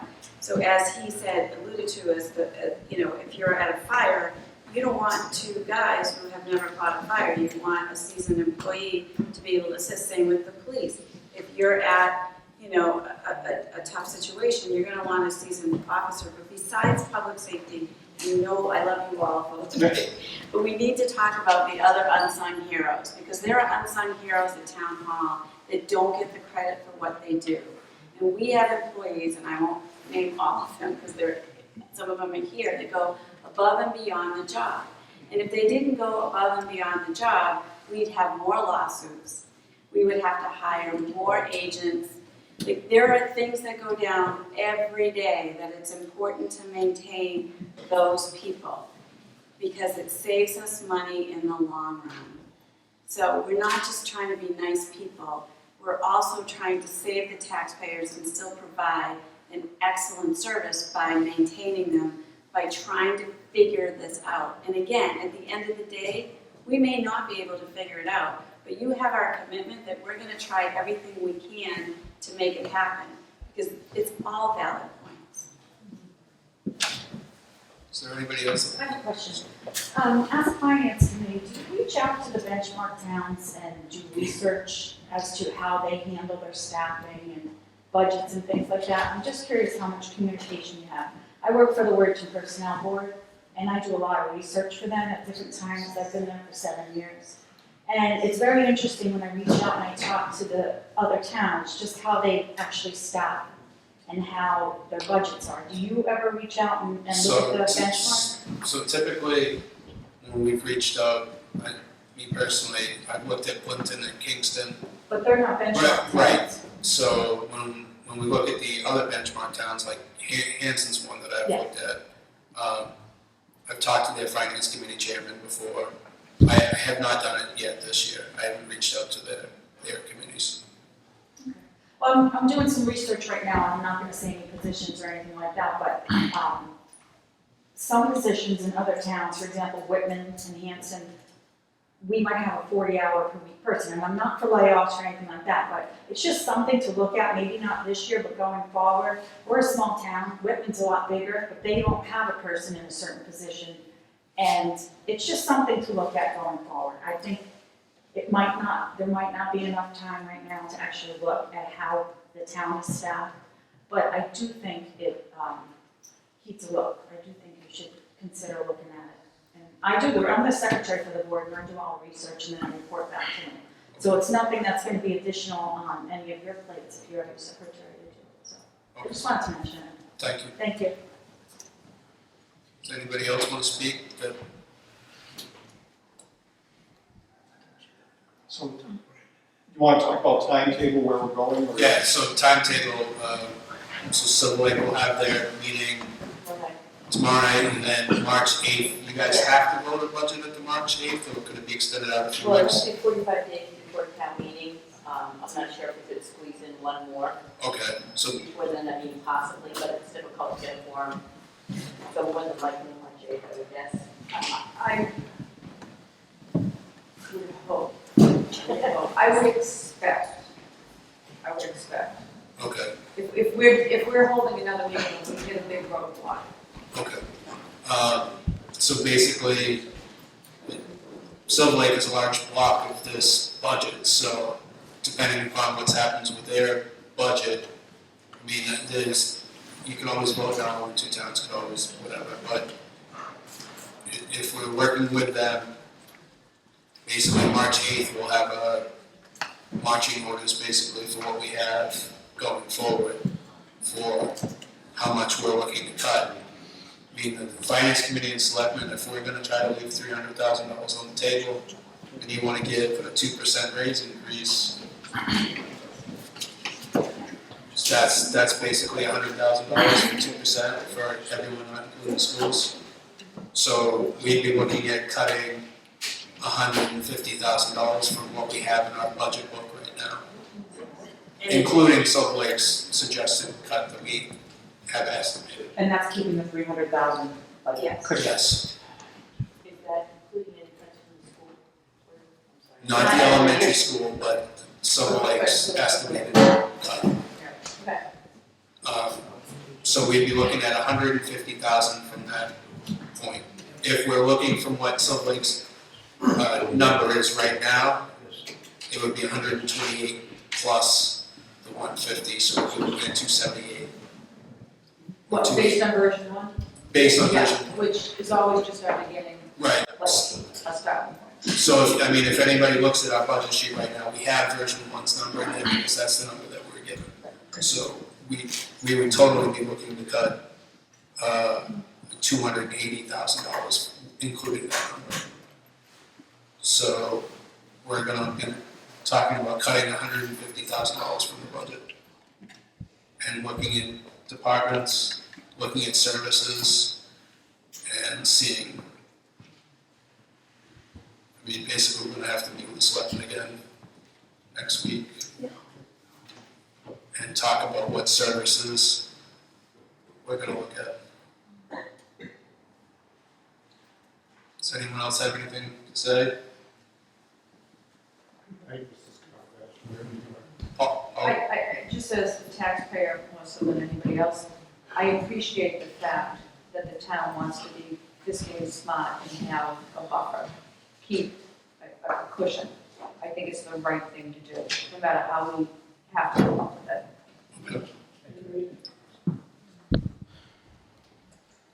I just want to say thank you for hosting a conversation. Thank you for everyone coming tonight, really appreciate it. So we'll take a brief recess and then we'll finish our meeting. We'll come back to order for the finance committee, so just to read off the agenda for tonight, it was mail, reserve fund transfers, line item transfers, meeting minutes, meeting with the selectmen, department and school committee members to discuss philosophy on excess levy and discussion of raises, budget discussion, public participation, calendar, and adjournment. So, do we have any mail? Just those two line type things in front of me. Okay, so we have Town of Halifax, Massachusetts basic financial statements and management discussions, analysis for the independent auditor's report, and suggestions for improvements in accounting procedures and internal control. So we received those. No reserve fund transfers?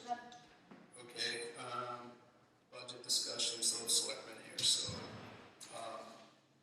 what, do the selectmen want to try to budget 1% or 2%? I'd like to see us try to work with 2 and see what happens. I mean, it's still a little early, we don't know what the numbers are back in school.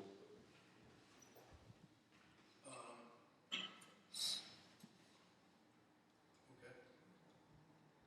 I'm just speaking for myself. I would like to try to do it too, just because it's the second year in a row. Again, it may not work, but let's try. We need to at least try. And if it doesn't work, then. And that's what the teachers receive, 2%. Okay, so looking at that, we're talking about cutting, 150K. So, there you go. My philosophy has been different than yours. You're working from here and going down, I'm working from here and going up. I'll talk to the board tomorrow about that in more detail. Because I run numbers during the weekend, but I haven't had Cindy and Ken really go over them to the extent that I would like them to. They haven't had time to do that. I'm hoping we'll be able to do that some point on Tuesday. Because when I'm looking at things, I'm looking at 1%. Enough to fund 1% of school doesn't mean that people will still get 2, but they'll have to cut back to make it work over there. And 1% for everybody else. That will leave 30,000 or so. Something in that order to play with for expense budgets. These are increases in expenses. There are a lot of exceptions, which I need to go over the board about, like health insurance that had to go up. But I think 2% personally, and I don't want it obviously, but I think 2% is going to be difficult. I think 1% is possible. So are you thinking that you can get the school committee to just include 1%? No, I'm saying that the gross number that would be voted at town meeting would be sufficient to cover a 1% increase. Now, that it means they cut line items someplace. If they want, since they're contractually obligated to cover a 2% increase, those people who are working there in July 1st will get a 2% increase. Now, that may mean cut back on other line items, that may mean reduction in staff, whatever they do to make it work. So on that philosophy, are you just taking last year's number, adding 2% or 1% to their total? No, I went back, and this is the deep. The I want other people to look at what I did to make sure that the math I did is correct. What I did was look at all the individual line items within the school. Obviously, the out-of-district stuff for special ed, I can't touch it. Even the in-district for special ed, I can't touch. Okay. There are maybe 8 or 10 sub-line items in the school budget that are salaries. I took those, I dropped those by 2%. I took those, started with fiscal 18 number. I also looked at what we requested. We took out 2% for those lines.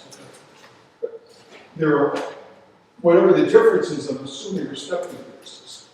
So I said, I'm plugging those in, because if we're getting step increases to union, non-union, town-wide, we give it to the schools. So everybody, so put enough money in the school budget to fund the step increases. Okay. I then know also, I know what 2% is, so it's 2% above that. I can, which is something on the order of 35, I think something like that, or $1,000. There's 1% for the school. And said, okay, if I'm giving 1% for everybody, I'm giving 1% for the school. Done. Okay. And what I'm left with, I came out for school. I think I had 35,000 for them. It's about $35,000 for all the other expenses. Across the board. That means if there's a line item at the school that's a non-salary line item, or there's a line item in the highway department that's a non-salary line item, I've got $35,000 left. Now, there are a lot of exceptions, health insurance, retirement, we talked about the special ed, the both get things like that. All those I've already taken out. That's what I got.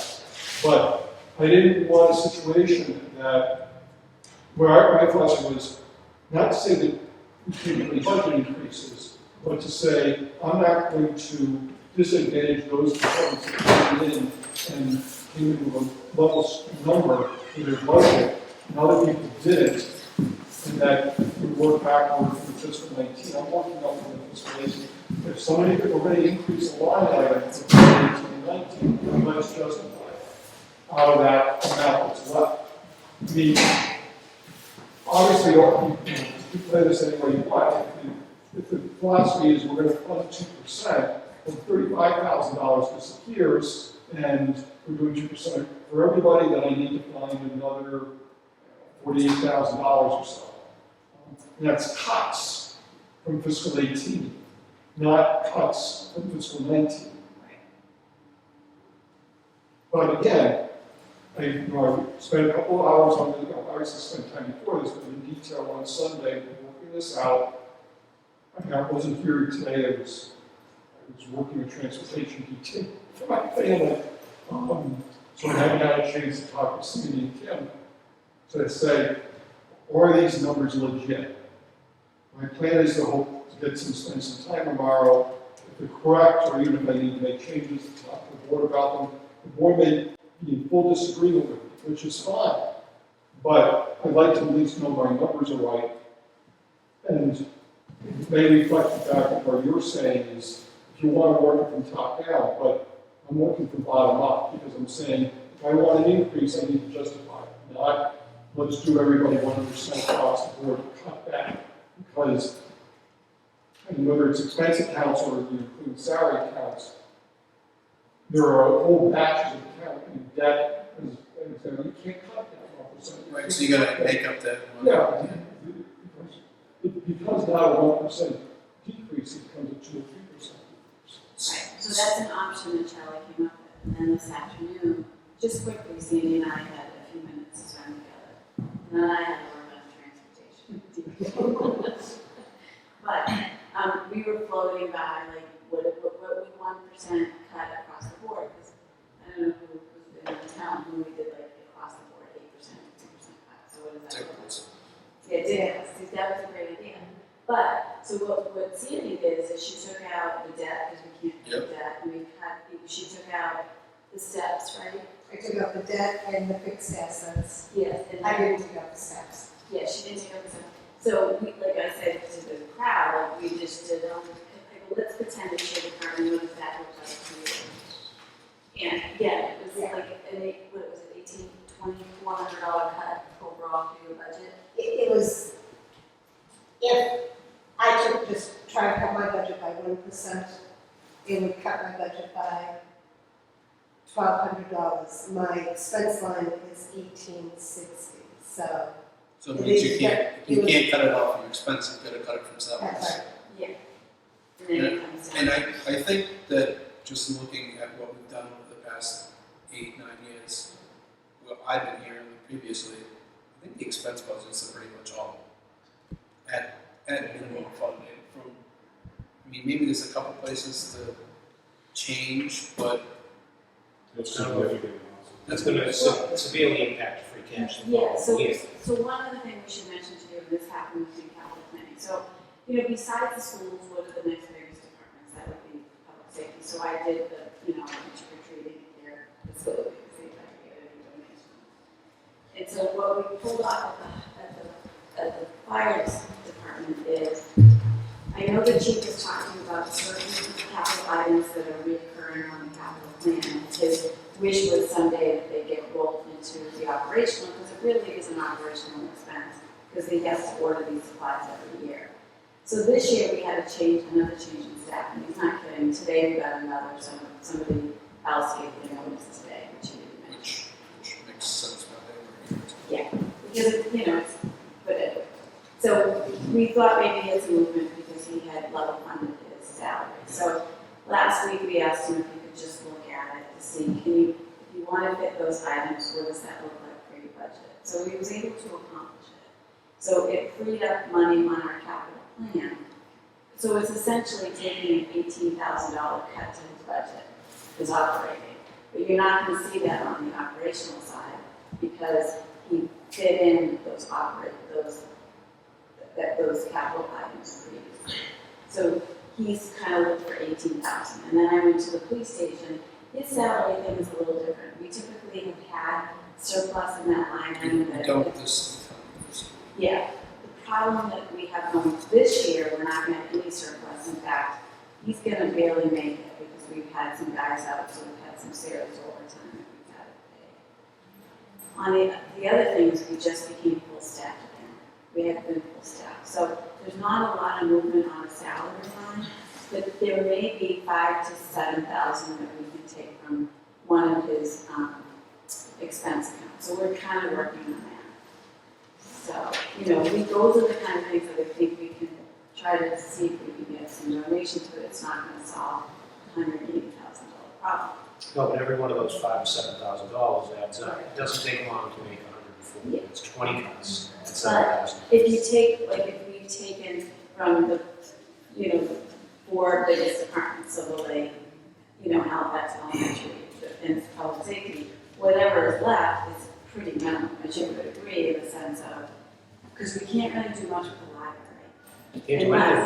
Unless we do cuts across, and then they can apply for. Well, they can still apply for a waiver even if it's not across the board. They can apply for a waiver, and from what I saw at Bridgewater, when they were going through their issues, they got the waiver.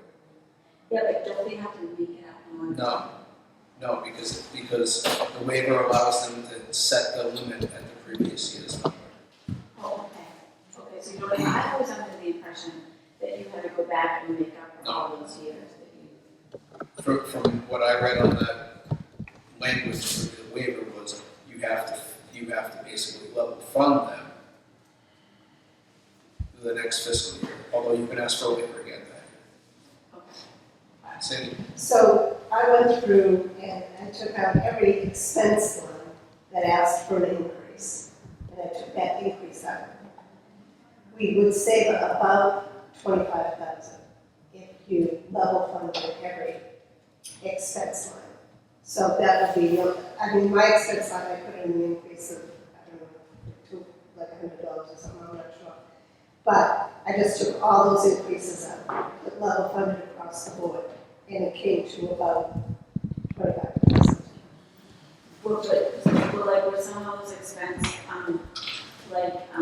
vehicle maintenance for like the highway or the fire? Every month. Yeah. So Except the fixed assets. So, I think at this point in time, we need to talk about staffing levels and where departments need to be looked at. I don't think we're gonna get 150,000, because you're looking at those expense lines just as a broad brush and not at each thing. I mean, That's right. Now, that 1% Sandy was gonna garnish us about 200,000, right? That sounds about right, 1%. No, because to- some of that can't come out. 'cause- Yeah, some of the fixed costs, but it was somewhere around. No, but when I took out the Yeah. fixed, I think it was, because I think it was 20,000 once I took out, 20 million once I took out the. Yeah, and we need 200 in order to make up for all the raises and everything, right? Including Silver Lake coming down to their 128. And that, May not happen. you know, Yeah. Okay. because the feedback from Kingston was different. But By their members. I wonder what Clemson said tonight, I think that's gonna be pretty key. But, okay, so are you looking at saying we have to look at staffing in the sense of, like in this case, and not giving you, it's just an example of a department that doesn't really have much to cut. So that would be cutting like an hour from her office. I think we need to look at what services are being used, how they're being used, and what's been the level of activity in that department. I mean, we did this exercise before with conservation, not to pick on conservation, but we did this exercise before because we had a secretary, we had an agent, and we looked at how much actual activity was happening in each department. We said, we really can't justify the amount of hours that are going on for your department or what work's actually taking place. But in the case of conservation, we save money because we up the hours for the secretary. We got rid of the agent. Well, that's what I'm saying. So we're going to have to look at departments like that where we say, you know, I think we need to look at every department and start with the accountant's office and say, okay, if you made these cuts, because it's going to be, from my perspective, is you're going to cut the part-time employees' hours before you're going to cut the full-time employees' hours. Because that full-time employee is doing the job where the part-time employee is in the support position for that job. And I get it, and I know we mastermind this 1% just to see what it would look like, but you also know from sitting in that chair for many years, it's going to be many years before that ever gets put back to where it was. And I agree. I mean, we looked at 3-4 years ago, we added hours to the collector's office, right? We've added hours back there. We've added hours to the clerk. We've added hours to the senior center over the past number of years. So I think that we need to look at the departments and what the usage is. When we looked at the senior center, it was over. She had all the data that she came in with. We looked at the number of rides, we looked at the number of drivers, we did all that aspect. So if the service is still there and still needed, then maybe you don't cut that. Maybe you look at other departments and say, okay, what's the activity for your department? What's it been over the last few years? And we make cuts accordingly.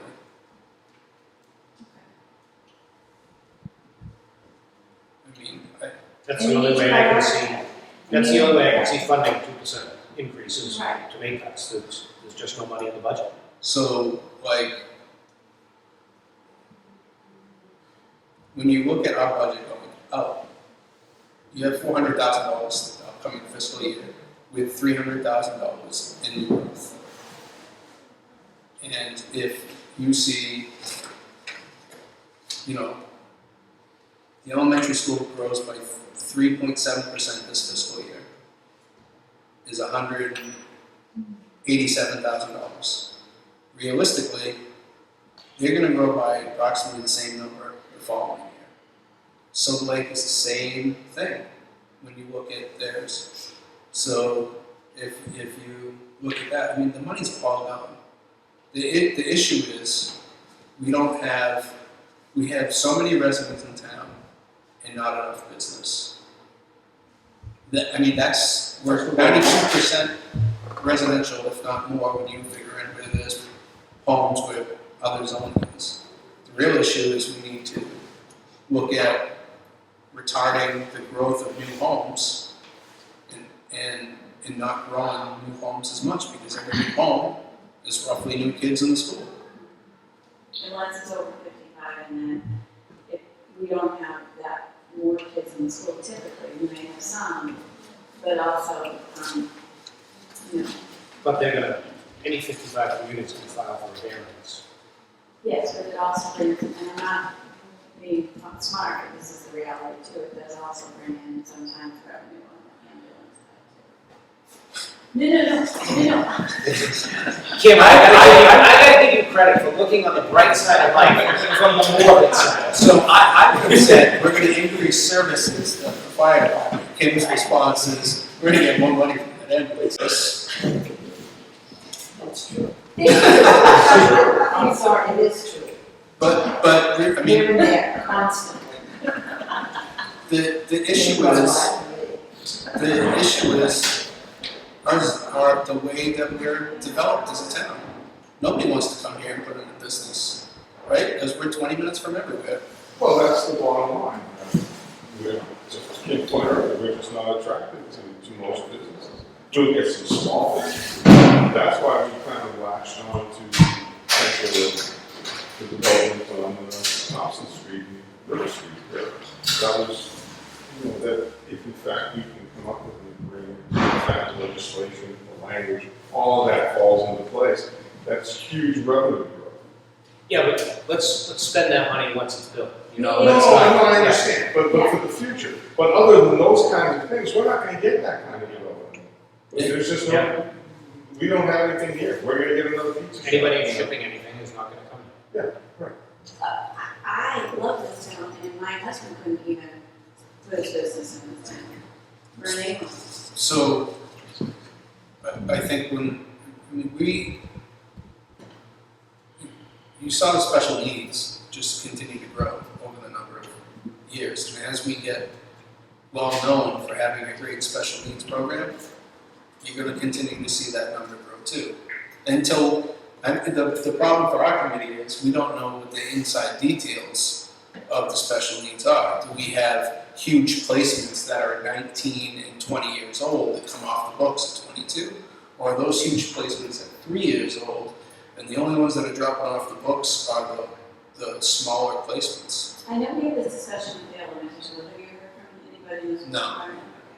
So I think this is where, and I wish I could say it so we could really get into this talk, is if you look at the Silver Lake budget, there's a program that Maria is trying to, I did quickly ask a question about the health services, and that's the CTE program. So they'd be able to tuition in students. Okay.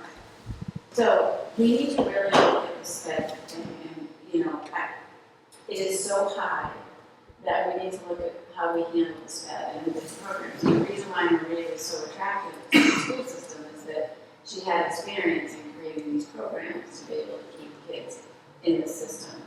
That requires space and energy and time. And right now, she's got all these cases to manage because ultimately she has to deal with all of them. So I don't know that she's having the time. I don't know, I'm guessing that, she's pretty overwhelmed. That's key. And You know, just even there's a anxiety program with them in the school. So today's society, these kids are full of anxiety because they don't have any downtime. Like, we have to look at the way we're parenting our children, because we're not educating children all the time in the schools. We're managing their domestic issues or their emotions. And so we end up taking on roles where parents are now working. Some kids at the elementary level that are misbehaving can't be sent home because their kids are working. And so that kind of distracts from everybody, and then we need, more behaviorists, and we need more aides and all these things. So But there needs to that's be sort of like a honest- macro No, I know. issue of the state and what policies that they've Yes. created and how it affects us, because they're not ponying up the money for that. And what they're creating is actually causing a deficit for us with the travel. Yes. Well, I mean, I briefly went through the Chapter 70 numbers, and Chapter 70 estimates that we have, 21 kids in special ed in-house. We have 84. Yeah. It estimates that we have 6 kids out of district placement. We have over 21. So when you look at the Chapter 70 funding, that's 1990s assumptions. In the year 2018. Have you contacted somebody at the state to say what's up with that, Doug? I was told that that's in the legislature, those estimates. Oh. So they really need to redo Chapter 70 in order to change those estimates. Last week, when it's brought to city council was out in the mayor's office, they're contemplating joining the lawsuit in Worcester, Chapter 70. If there is a way to invest money and requiring the state to pony up more money, then I think it would be a prudent investment for the town to do. Because the only way that you're going to actively get the revenue from the state is to sue them or replace the legislature. And turnover rate on elected officials is not very high. So the only way really to do it is to sue them. You know, like the compromising positions. Only because we had such a productive conversation with the school committee the other week. Do you think there's any willingness on the part of our representatives to Silver Lake to coming before us and having that same kind of conversation? I realize they're going to take a vote imminently, but it sounds like they're still going to go through several more iterations of budget discussions. Because I know we don't want to pick on any one part of the budget, but I think having an audience with them the same way we have with the school committee, I think would be fruitful, or at least informative. So I think after they take their vote, Are you going? I'm going tomorrow night. It's at 5 o'clock. So. Yeah, I have a selections meeting, so I'm going to try to go, but I So- don't know if I'll have time. So, and that's open if anybody else can make it. I told them I thought they had to get us to 150. That was before all the numbers. I don't think that they're going to get our assessment down to 150 for an increase, just from what the discussion was at the last meeting. Bill, you have thoughts on that? I'm optimistic based on what we heard tonight, but I think the school committee meeting, when I left that, I wasn't very confident. Yeah, I think the vote at Kingston Summer, which was the one, which would be the one for me. So, I think we need to look, unfortunately, if Silver Lake doesn't cut, we go to the 2-town vote system, we're gonna end up decimating the elementary school. Because there's no other big budget to cut. Or unless you're gonna reduce staffing at fire and police, because those are the other big budgets that you can affect. Well, we're already at minimum staffing for the police, because there's like 2 shifts that we have 1 person on. So we could get rid of that extra person, but other than that, you need 2 guys together on the shift. Right. Get Howard Watt in the back here and Just have it come knock on his door. Yeah. So, you have up for discussion whether or not we continue with the staffing levels at the fire department, if that's something that if we don't make cuts at the Silver Lake number to what we need, we we can't or don't cut the elementary school to make up for those differences. We look at the other departments and we're talking about cutting just to get to the number for them to get to. We're gonna start talking about wiping out other places in town. Or conversely, you don't leave the excess levy. I just feel like we're finally at a point in the fire. This is the most successful fire department, like the way that we've engaged to call firefighters and taking that extra shift because it keeps them trained. And again, with the full-time turnover going, and then if we don't have that person, then we were going to mutual aid so much so we were losing revenue. It's kind of like, it would be really tough to do that. It really would. I mean, Silverlake's number is a large, dependent upon what we're able to do. I mean, we don't have to take their assessment number, we could vote no, and then we've got to work with Plimpton or Kingston to vote down their number, but realistically, if they hit the 150 number or the 128 number that we're asking to reduce, to get to another $200,000, they need to cut an additional $66,000 on top of that. I mean, for us to go down to 66, they have to cut $300,000 more from their budget. So why don't we do this? Because so much is sort of laying on whatever Silverlake does. I would say in 2 weeks. What? We meet in 2 weeks. Yes, I think we'd be in a week, because I think what's going to happen is Charlie, Amy, and I are going to sit down, we're going to look at Charlie's way, we're going to look at a couple of different options, and then we're going to know tomorrow night, we're going to know the tone.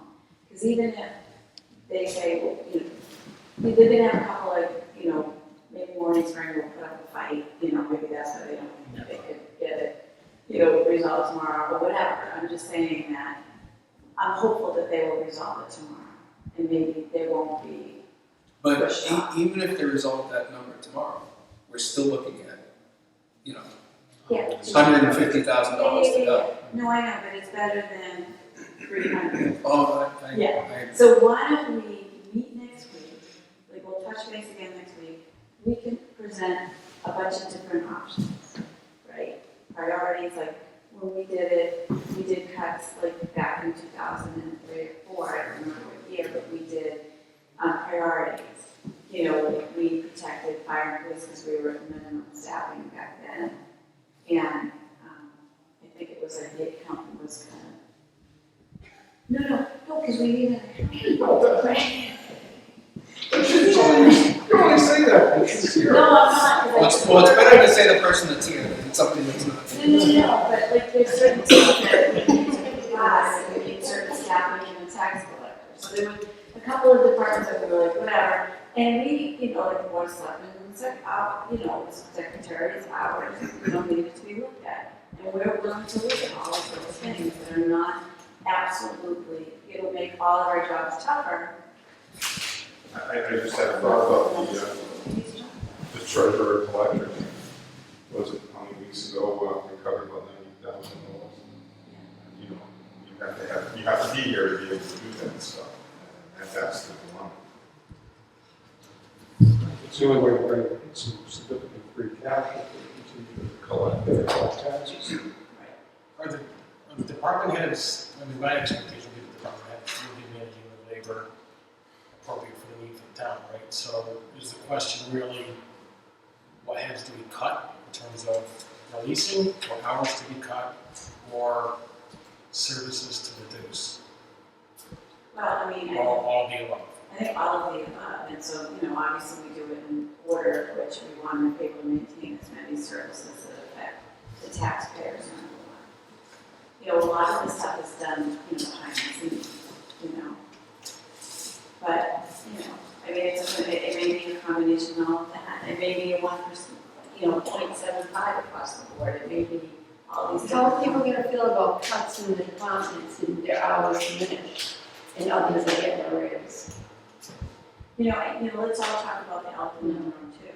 If we all went to town meeting with raises, I would bet that fire and police would pass and that the town hall employees would not. that's a possibility, and how fair is that? So on that level, right, if you're gonna make cuts to town hall employees in order to pay for wages, you know what I mean? I think, well, this is just me talking. I wouldn't feel comfortable going in to town meeting saying, we're just gonna give raises to fire and police, because we. No, I don't wanna say that either, but like, say, take Sandy's department, because Sandy's here and talk openly We with gotta pick Sandy. on Scott, he's a new guy. Don't wanna run them off yet. Oh, right. Hi. So, say you cut the department 4%, whatever the number is, 2%, and then you give a raise to the salary line. We already budgeted that in. No, what I'm saying is, if you cut the line, if the line's $100,000 and you cut it 2% to make up for the 150, then you've got to increase it for the 2% wage. I don't see. I mean, we're not going to cut expenses because they're pretty much there. So basically, you're taking money from whoever gets cut, either the part-time or the full-timer gets cut to pay the other person. That's how it works out. That's exactly true. So if I cut my assistant's hours, and then I take a 2% increase, she gets a 2% increase too, so she's making more money per hour, but not more money overall, so I've cut her paycheck to supplement my. I know what you're saying. Yeah, and this comes into the exercise of, we can try, and if we can't, then we have tried. But we can't not try for the employees. We can't not at least attempt. And we may not be able to do it. So, is there any regionalization that you're working on that could affect this fiscal year? I would say, you know, That's not gonna be It's not gonna, well, no, it may not, but I don't know how much they may need help. That may. So we talking fire department up to. The thing is that we just don't, we don't know if it's going to be done, because obviously, as much as Clinton seems to be headed in that direction, we don't know if it's a done deal by any stretch. And then two, if it is happens, is it effective sometime during fiscal 19? A portion of it may, depending on, I know that they're having, and this is all me guessing. Yeah. They're having a really hard time filling in, so there may be an opportunity for us to help them through. But again, you're right, Charlie. I think the selectmen just got a report from the consultant this week, and it's open for comments, and so it's working. It's not the best case, so. Are there any other, like, regulatory, conservation, building, health, I know. like, clerk, like, can a clerk's counter, like, can you be a clerk for one town, a clerk for the other town? You tell? Well, No, like, so you have, so we have one. The short answer is yeah, but the effects are minimal in the sense of you still need a certain number of hours. In that, I mean, let's say Kathy who ends up being board health agent for both communities. She's stretched out as it is. One's be the last person to be asking to take on more than what she's going through right now. But like the secretary, did they have a secretary in Clinton? Oh. We have a like that. I mean, that's kind Yeah, of. but you can't be two places at one time, and therein lies the problem. If you're gonna have open hours where people approach you and come in to do their business, and you're saying if you drive to Halifax, or Halifax people, I'm sure wouldn't want to drive to Clinton to do it, but is that possible? Anything's possible. Is it practical? I don't see it. And that's a service that we provide that, the Board of Health is a pretty busy place, so is, the building department, with people coming off the street during the day quite often. And then if we're cutting hours, we're not gonna have somebody there to answer questions. the board is that, well, this is why I'm going back from starting here and going up, is that, and my purse, as much as like I said earlier, I'm not going to be happy if I don't get a pay increase. I'd rather trade services for pay. No one's going to be happy with me saying that because everybody wants to be paid more. But if it's a matter of maintaining all levels of service at zero and decreasing levels of service so that everybody else who's still here gets a 2% increase, I'm going to be a person advocating for zero and keeping services the same. Now, for everybody who's unhappy, I don't want them to walk, but as I said, people, we're not Boston, we're not second. I'm hoping most of the time before, and sometimes we're low in terms of levels of ability to do things. And we will always have people walk. And I congratulate them because I'm thrilled, not for the town, I'm thrilled for them, that they're able to find a job with another place. But that happens in private industry all the time too. I mean, But 50% turnover is awfully high. yeah, well, and I understand that, but our challenge, I mean, they're mentioning that even more fundamental challenge.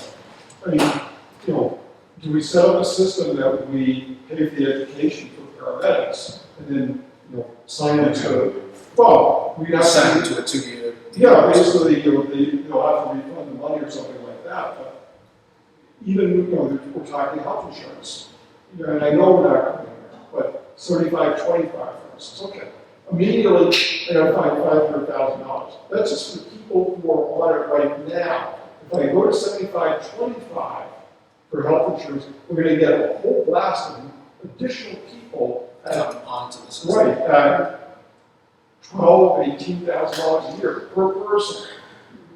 So I can't go there. Okay, so I can go. We've actually tried harder with the fire department than with any other department to bring salaries up. We've made a significant adjustment on the paramedic stipends to bring salaries up so that, because it's, put it this way, it's easier for me to bring the stipends up than do the pay increase because the stipends are specific to the fire department. If we require a paramedic stipend, paramedic license for certification for the highway department, I pay them that much too, but we don't. But for fire department, we need to. So if I need to jump paramedic by $2,000 or $5,000, I have no idea. I'll go down that road to do that and maintain. It's good, but we're going to have to find money to do something like that anyway. But yeah, I don't like the changeover either, but it means, okay, it's not a 2% increase. It's going to prevent the change. No, it's a 20%. It's 30% increase that you need to get to in order to try to keep those people. Which is, I mean, we did the fire study how many years ago? 2 years. No, it's The gonna last time. But the time before that. Oh, yeah, the time. And it was the same issue. Chief of care. Yes. So it's maybe a combination of those things, but you need to maintain or get staff here. But for the fire department, especially, it is throwing money at the problem, but it's going to be a large enough amount of money that we're talking about that would require another operating override. Because we've got 10, we've got 10 people. But I'm just throw $20,000 at them, whether it's stipends, paid, that's $200,000. We can't fund $200,000 without an operating override. Or marijuana, So which I don't want to go to. We have 10 in the fire department, in the chief, full-time. I think there's 9 full-timers because what we've been doing is that extra shift. We've been part-time. Okay, but we still have fun. Yes. So just, But it's at a lower level. I don't want to get sidetracked too badly here, but this is my first full year on the finance committee. I was only here partial year last year. Just looking at the numbers for the fire wages, it's gone up 80% in 2 years. So what's theory to that? So we had a change in staff. Basically, a change in the fire department. We went from Two guys per shift. 2 guys per shift versus 1. And then we offset that by receiving On some shifts, not all shifts. Yeah. So that was offset by ambulance fees. So the ambulance fees went up to $2,000 and some were $600. Yeah. Do we know what the extra burden is because of this high turnover rate? There's no extra burden on the taxpayer. They didn't have to fund, it's being funded by the actual runs by the, we're getting more revenue in, that's all I'm saying. So although there's a huge increase in that line item, it's funded outside the tax. So we brought it back to the average, we were undercharging people, and so we brought it back to what the average charge was. So we're not out of control with our fees at all. In fact, we're looking at them again tomorrow, and we suspect we're going to raise them. So when you look at the revenue analysis page, and you look at line 23, other charges for services, the $400,000, that's the ambulance line. Yeah, it doesn't cover everything, but the increase in personnel that we had was offset by the increase in collection of fees. Right. Though we're having a problem the year we're in now, so the numbers aren't coming in where we'd like them to. Is it the number of runs or the payments that are? Well, what's happening is it's also like, like with everything you get regular, But if they're a Medicare patient. It's $600 per run. So, but, it ebbs and flows, and so, they really look at it. And so, again, tomorrow night we are looking at these again, and we suspect we will increase them again. But that's going to be for the non-Medicare. Yes, yeah. So I'm not going to hope something gets that Sounded like that. It sounded like that earlier. No, it's reality. It's real. I don't wish for it.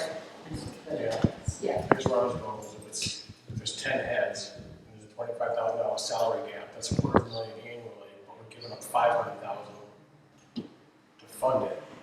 Maybe you're better off, I'm sorry, where's the 500,000 from? whatever the turnover is, cost of training, right? There is some cost of training, but not like the police department. The police department to replace them. So training, there's equipment, right? You need Yeah, they need turnout gear. turnout gear. Yeah, and then they do have to go to the cap, like if they want their firefighter one. But see, PJ made a really great point about hiring paramedics, is that he's absolutely right. The last few guys that we've hired have been in paramedic school and ready to take the test, but not full-fledged. So that we need to have a paramedic on, because we have to have at least one paramedic on per shift in order for us to run ALS, which is our license. And so the pool is getting smaller and smaller, and so the guys that we even pinned a few months ago are all kids that are in their early 20s that are just graduating from firefighter 1 and 2, and some of them have been having a hard time, and this is industry, so it's just our guys, passing paramedic the first time.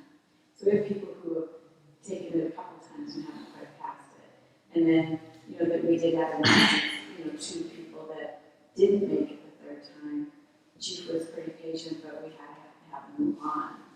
So we've been very lucky that people want to come because of his leadership. He's got a great reputation for, people like to work for him. And they've done this junior program that has attracted younger people, and that's been a real huge help for us. And that's why that third shift is so important, because you're keeping the first time that the call department engaged. And for the first time ever, there isn't this divide. And you remember, you've been in town for so long, I'm sure, there was a divide between full-timers and part-time in the call department, and now they're really working together as one. And it's been a wonderful thing because Because they're getting shifts and working. yeah, and we have people showing up for training because they're more engaged. So it's been a really great. But you're right, I mean, that's the challenge, there's a solution to throw enough money at, but we don't have the money to throw at unless we cut back a lot of other things substantially. Or, just as we did in 06, when we went, 0506, when we went to a full-time, we did an operating right. Now that only passed 55-45 back then. And that was going to be a full-time department. that was in some time. And now, I don't see the taxpayers voting for an override this, within this going up. Yeah. So much else that's happening. Yeah, between the school, the taxpayer is gonna be burdened with the school for the next 20 years. Fire suppression. Fire suppression and everything else. So all those costs, so we're kind of stuck. I mean, it truly comes down to the special needs tuition. I mean, that line has grown $700,000 in 5 years. And the stabilization account that, that was floated would not have helped that problem. No, so you probably would have exacerbated that issue. No, but maintaining that $300,000 cushion There's a lot of us. has allowed us to. I mean, it's an insurance policy for this exact thing. I think that's why it's so important that we do. Yeah, totally. So we meet next week. I'll give an update on what happened at the Silver Lake meeting. But I think then we need to start looking at departments and what their usage is, and then having that discussion as liaisons. Can you text me after your meeting tomorrow night? Because we'll be in the middle of our silence. Probably just go. I'll stop. Gordon, can you text me what word is it Silver Lake? It's that same. Same. I can't text while I'm there because I have no service. Verizon has no service at the high school. That's interesting. Does the school have a projection on student enrollment going forward? Well, so you can have the number of charter schools? Well, calculated no, we just look at the table that we've seen and move forward. I mean, because you don't know. I mean, the Kingston kids keep increasing. I mean, put them in Halifax. Yeah, I mean, there may be a slight increase overall, but it's the Kingston that's driving it. Yeah, but with the election, with the recent presidential election, and the focus on charter schools, that could. It already happened. It's already been up before then. So It happened 4 years ago. So if you want the projection for charter schools, it's growing. They presented that at the meeting. I can forward those slides. It's growing, but it's not the percentage growth. If you reduce things in places, a perceived cut, you're going to see more kids go to charter schools. I mean, at some point in time, every school's a charter school. There's no control over anything. You're paying $12,000 per kid, even though that they're not providing service of $43,000 per. Right, and except that, we, as you point out, it's either at best, we have kids who are in the regular program whose parents aren't motivated to bring them, to get them more, don't have the resources to get them to charter schools. We don't have private transport for charter. It's one of the reasons why Kingston, because the charter schools are closer to them than obviously graphically, why Kingston kids are going to that. Go farther away, so it's just not as easy. It's more effort to get there. Right. But so if you have families who don't have the resources or don't have the motivation or accommodation, setting aside special ed for a moment, set aside voc ed for a moment, those kids will remain, even the quotation normal kids are going to be more expensive. Then we got the voc ed. Well, first we're going to worry about voc ed. We do. Okay, then we're paying $3,000 a year per kid. And then we've got the special ed. Well, the first schools don't have to do special ed. So we're left not with the dregs, not that, but we're left with the higher cost. At a higher cost. Right. You're such a bummer, Charlie. They are, because we've been talking about this last couple of years. That you're taking cream and we're left with everything else. Anyway, what needs to happen with the charter is that the charter is just they're separate funding. They don't, it has nothing to do with our chapter 7. They get a check straight from the state, doesn't go through us at all, doesn't take out our chapter 78, they get a certain amount of money. Special ed, I know it might, not that the state has any money, but that's what it comes down to, is the state has to, at the very least, fully fund the circuit breaker program, and my feeling is that number has to come down a lot in terms of where the breaker is. Scott, do you have anything to say? Welcome. Do you have any input that you'd like to share with us? I know that the people in the park appreciate the fire department that we have. They're very impressed with them. They rely on them greatly. You know, that they're in there 3, 4, 5 times a day. It's necessary, and they do save lives. I don't know if they gotta do that, but they do. I hate to see any of those boys just leave.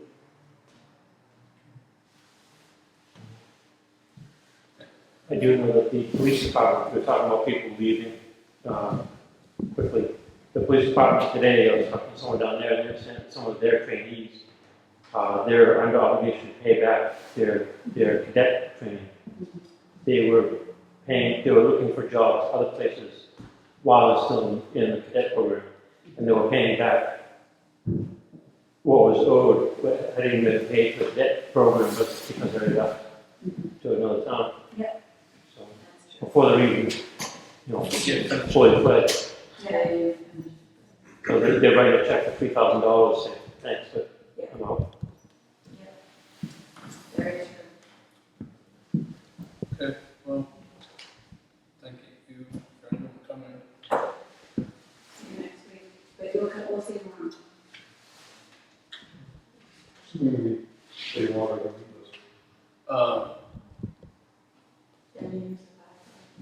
So calendar wise, meet with you guys tomorrow after some like next Monday we'll have an update, but probably not the final number. On the following week, I'd like to schedule you guys to come back and have a full-blown discussion on every department and what number we're trying to hit. Next Monday is the elementary school. Yes. So he's saying March, store committee meeting too. They're saying. Well, I mean, Do another day besides Monday. Tuesday. what's everyone's schedule? Which you're taking off? No, March 6th. We have capital planning March 6th. Bill, we have capital planning. I could call in, but it'd be midnight. Why don't you just say? whatever popular. No, you told us you were around March 6th. Well, he is around. He's on About the 10 plan. after. We're here. I hit the 6th. So we would make this 6th, which is a week away. So how about well, isn't the 6th the elementary school meeting? No, the 5th. No, the 5th is the elementary. So you want to do Tuesday the 6th? Yeah. You're teaching. Oh, so then come on Wednesday. Is Wednesday's beside I can't do Wednesday. Thursday? I can do Thursday. I can do Thursday. Thursday. But, like, Sorella can't. On capital planning. Yeah, but we can still do capital planning on Tuesday and then do finance on Thursday. Also, I'm just one of everyone. If Tuesday works for everybody, I'll understand if I have to teach and I can just check in with you all about what happened or look at the meeting minutes. Or just realistically, because they'll be meeting March 8th, the Silver Lake. We might as well just have the next meeting on the 12th and just go through all Just of go to this. Ireland. Well, I can bring Guinness with blue cups, of course, because we have that bylaw in town that you can't drink on town property. That's right. Or get high, or smoke a vapor. So blue cups will be for gummy bears for no kids, right? What's that? Whatever absorbs the most water.